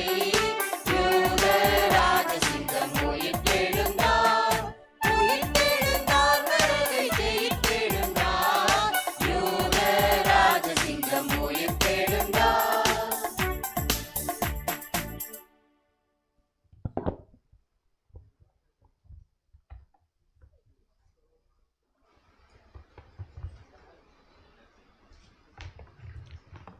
நாம் யாவரும் தேவனை நோக்கி மன்றாடுவோம். வானாதி வானங்களில் வீற்றிருந்து பூமியின் மணமக்களாய் எங்களை கண்ணோக்கி பார்த்து நித்தம் எங்களை போஷித்து ஆண்டு வழிநடத்தி வருகிற எங்கள் அன்பின் ஒன்றான மெய்தேவனே, உமக்கே சகல துதி கன மகிமையாவும் எங்கள் ஆண்டவராக இயேசு கிறிஸ்துவின் வழியாக ஒருவருக்கு நன்றி துதி ஸ்தோத்திரங்களை உள்ளத்தின் ஆழத்திலிருந்து ஏறெடுக்கிறோம். அப்பா தகப்பனே, இந்த கால வேளையில் ஆண்டவரே இந்த ஆராதனையில் பங்கு கொள்ளதான் வந்ததான எங்கள் அன்பு சகோதர சகோதரிகள் ஒவ்வொருவருக்காக உமக்கு நன்றி துதி ஸ்தோத்திரங்களை ஏறெடுக்கிறப்பா. வாஞ்சியோடு தாகத்தோடு வந்த ஒவ்வொருவரையும் தகப்பனே, உள்ளத்தின் ஆழங்களை ஆராய்ந்து அறிகிற எங்கள் தேவன் நீர் தம்முடைய சத்திய வார்த்தைகளை அன்பு சகோதரர் மூலமாக எங்களுக்கு பகிர்ந்தளித்த நம்முடைய மன்னாவுக்காக நன்றி செலுத்துகிறோம். அப்பா, இந்த வார்த்தைகளை கேட்ட நாங்கள் ஒவ்வொரு நாளும் இதை ருசி பார்த்து ஆண்டவரே ஒவ்வொரு நாளும் நினைவூர்ந்து எங்கள் வாழ்க்கையில் நாங்கள் எப்படி ஆண்டவரை அபியாசப்படுத்தி நடந்து கொள்ள வேண்டும் என்பதை நீர் எங்களுக்கு சுட்டிக்காட்டின அந்த வார்த்தைகளுக்காக நன்றி செலுத்துகிறோம். அப்பா, தூது கொடுத்த அன்பு சகோதரருக்காகவும் அவருடைய ஊழியங்களுக்காகவும் அவருடைய குடும்பத்தின் தேவைகளுக்காகவும் அவருடைய வழிகளில் எல்லா வழிகளிலும் ஆண்டவரை நீர்தாமை கூட இருந்து இன்னும் அநேக ஜாதிகளுக்கு ஜனங்களுக்கு ஆண்டவரே உடைய சத்தியத்தை வெளிப்படுத்தும்படியாக நீர் அந்த சகோதரை இன்னும் மென்மேலும் உயர்த்தி ஆசீர்வதிக்க வேண்டுமாய் உடைய சமூகத்தில் கெஞ்சி மன்றாடுகிறப்பா. இந்த நாளிலும் கூடி வந்த அந்த சபையில் பங்கு கொண்ட ஒவ்வொரு சகோதர சகோதரர்களுக்காகவும் ஆண்டவரே உமக்கு நன்றி துதி ஸ்தோத்திரங்களை ஏறெடுக்கிறோம். அப்பா, வந்த ஒவ்வொரு சகோதரர்களையும் நீதாமையை ஆசீர்வதித்து அவருடைய உள்ளத்தின் தேவைகள் என்ன என்பதை நீர் ஆராய்ந்து அறிந்து அவர்களை போஷித்து நீர்தாமை வழிநடத்தி வருகிறீர் என்கிற முழு விசுவாசத்தின் நம்பிக்கையோடு கூட உம்முடைய சமூகத்தில் இந்த மன்றாட்டையும் துதிகளையும் ஸ்தோத்திரங்களை ஏறெடுக்கிற தகப்பனே, அதே போல ஆண்டவரே ஆரம்பம் முதற்கொண்டு முடிவறிந்து உம்முடைய பிரசன்னம் எங்கள் ஒவ்வொருவரோடு கூட இருந்த நன்மைக்காக உமக்கு நன்றி துதி ஸ்தோத்திரங்களை ஏறெடுக்கிற தகப்பனே. இன்னும் அதிகமாய் ஆண்டவரே நாங்கள் உமக்குள்ளாக ஆண்டவரே ஒவ்வொரு நாளும் நிலைத்திருந்து உண்மையோடும் ஆண்டவரே உத்தமத்தோடும் உறுதியாக நிலைத்திருந்து உம்மை வெளிப்படுத்துகிற ஒவ்வொரு நாளும் உம்மை வெளிப்படுத்துகிற ஆண்டவரே மனிதர்களாக நாங்கள் வாழ உண்மையே நாங்கள் வெளிப்படுத்த ஆண்டவரே நீர்தாமே எங்களுக்குள் இருந்து கிரியை செய்யும்படியாக உடைய பரிசுத்தாவியை அளவில்லாமல் தந்து நீர்தாமே எங்களை வழிநடத்த வேண்டும் என்று உடைய சமூகத்தில் யாவரையும் உடைய கருத்தில் ஒப்புக்கொடுத்து செபிக்கிறோம். அப்பா, இந்த நாளிலும் வெளியூர் சென்றிருக்கிறதான் எங்கள் அன்பு சகோதரர்களுக்காக அவருடைய ஊழியங்களுக்காக நன்றி செலுத்துகிறோம். அவர்களை ஆசீர்வதித்து நீர் வழிநடத்த முடியாது செபிக்கிறோம். ஆண்டவரே தகப்பனே, இந்த நாளிலும் மாலை நேரத்தில் ஆண்டவரே நடக்க இருக்கிற தொடர் வேதாம வகுப்பை நீர் ஆசீர்வதித்து தர முடியாது செபிக்கிறோம். அதை நீர் நாமே தொடர்ந்து வழிநடத்தும்படி உடைய கருத்தில் ஒப்புக் கொடுக்கிறோம். மேலும் மீதமுள்ள நேரங்களையும் காலங்களையும் உடைய கருத்தில் தருகிறோம். அப்பா, நீதாமே இவை யாவற்றையும் நேர்த்தியாய் செம்மையாய் வழிநடத்துகிற வல்லமில்ல தேவனுடைய திருக்கரத்தில் ஒப்பு கொடுத்து செபிக்கிறோம். எல்லாவற்றையும் நீதாமை பொறுப்பேற்று வழிநடத்தும். இப்படியாக கேட்டதும் கேட்க மறந்த எல்லாம் அன்றாட்டுகளையும் தேவன் தாமே எங்கள் ஒவ்வொருவரும் தந்து ஆசீர்வதித்து வழிநடத்தி தந்திட வேண்டுமாய் எங்கள் ஆண்டவரும் இரட்சகரும் மீட்பரும் கர்த்தரும் ராஜாவுமாய் இருக்கிற இயேசு கிறிஸ்துவின் புண்ணியங்கள் நாமத்தின் நிமித்தம் வேண்டிக் கொள்கிறோம் எங்கள் நல்ல பிதாவே.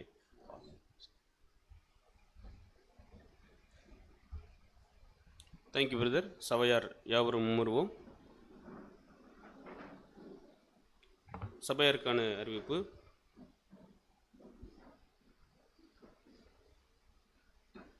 இந்த ஒரு கூடுகை நிறைவு பெற்றவுடன் அலுவல் கூடுகை தொடரும். அதனைத் தொடர்ந்து பெரிய வகுப்பு கூட சபை காலில் நடைபெறும் என்பதை கூட தெரிவித்துக் கொள்கிறோம். அதனை நம்முடைய அன்பு சகோதரர் வினோத் பாபு மற்றும் அன்பு சகோதரர் நிதின் அவர்கள் நடத்தி கொடுப்பார்கள் என்பதை கூட தெரிவித்துக் கொள்கிறோம். அதேபோல் இன்று மாலை ஒய்எம்சிஏ ஹாலில் பாஸ் ஓவர் அப்படிங்கிறதான் தலைப்பின் கீழே நமக்கு அடிப்படை சத்தியம் இருக்குது.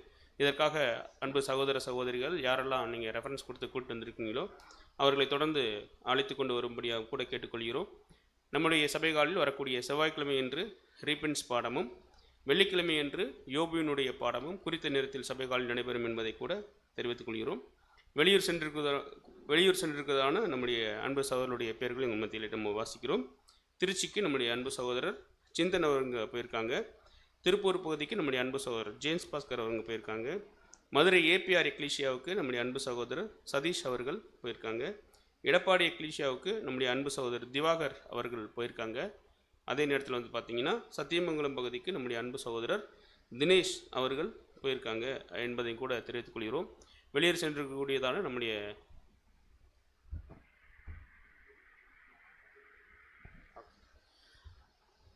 அதாவது திருப்பூருக்கு நம்முடைய ஜேம்ஸ் பிரதர் அவங்க கூட உடன் ஊழியராக நம்முடைய அன்பு சகோதரர் பாபு அவங்க போயிருக்காங்க. அதையும் கூட நீங்கள் நினைவுலைத்துக் கொள்ளும்படியாக கேட்டுக்கொள்கிறோம். வெளியேறு சென்றிருக்கக்கூடியதான நம்முடைய அன்பு சகோதரருடைய ஊழியங்களுக்காக ஜெபித்துக் கொள்ளும்படியாக கூட நம்ம கேட்டுக்கொள்கிறோம். அதே நேரத்தில் சொல்கிறேன், சபைக்கான பங்களிப்புகளை நம்முடைய அன்பு சகோதரர் கண்ணன் அவர்களிடம் கூட கொடுக்கும்படியாக கூட நம்ம கேட்டுக்கொள்கிறோம். இன்றைக்கும் கூட சென்னையிலிருந்து குடும்பமாக நம்முடைய சபைக்கு நம்முடைய அன்பு சகோதரர் ஜோயல் அவங்க வந்திருக்காங்க. அவர்களுக்கும் கூட கிறிஸ்துவுக்களான அன்பின் வாழ்த்துக்களை தெரிவித்துக் கொள்கிறோம். அதே நேரத்தில் அவர் சார்ந்திருக்கக்கூடியதான சபையாருக்கும் எங்களுடைய திருச்சிரோடைய கிளிஷியானுடைய அன்பின் வாழ்த்துக்களை கூட தெரிவிக்கும்படியாக கூட நாம் கேட்டுக்கொள்கிறோம். தொடர்ச்சியாக நம் அனைவரையும் அலுவல் குடிகளாக நடத்தும்படியாக நம்முடைய அன்பு சகோதரர் வினோத் பாபு அவர்களை கேட்டுக்கொள்கிறோம்.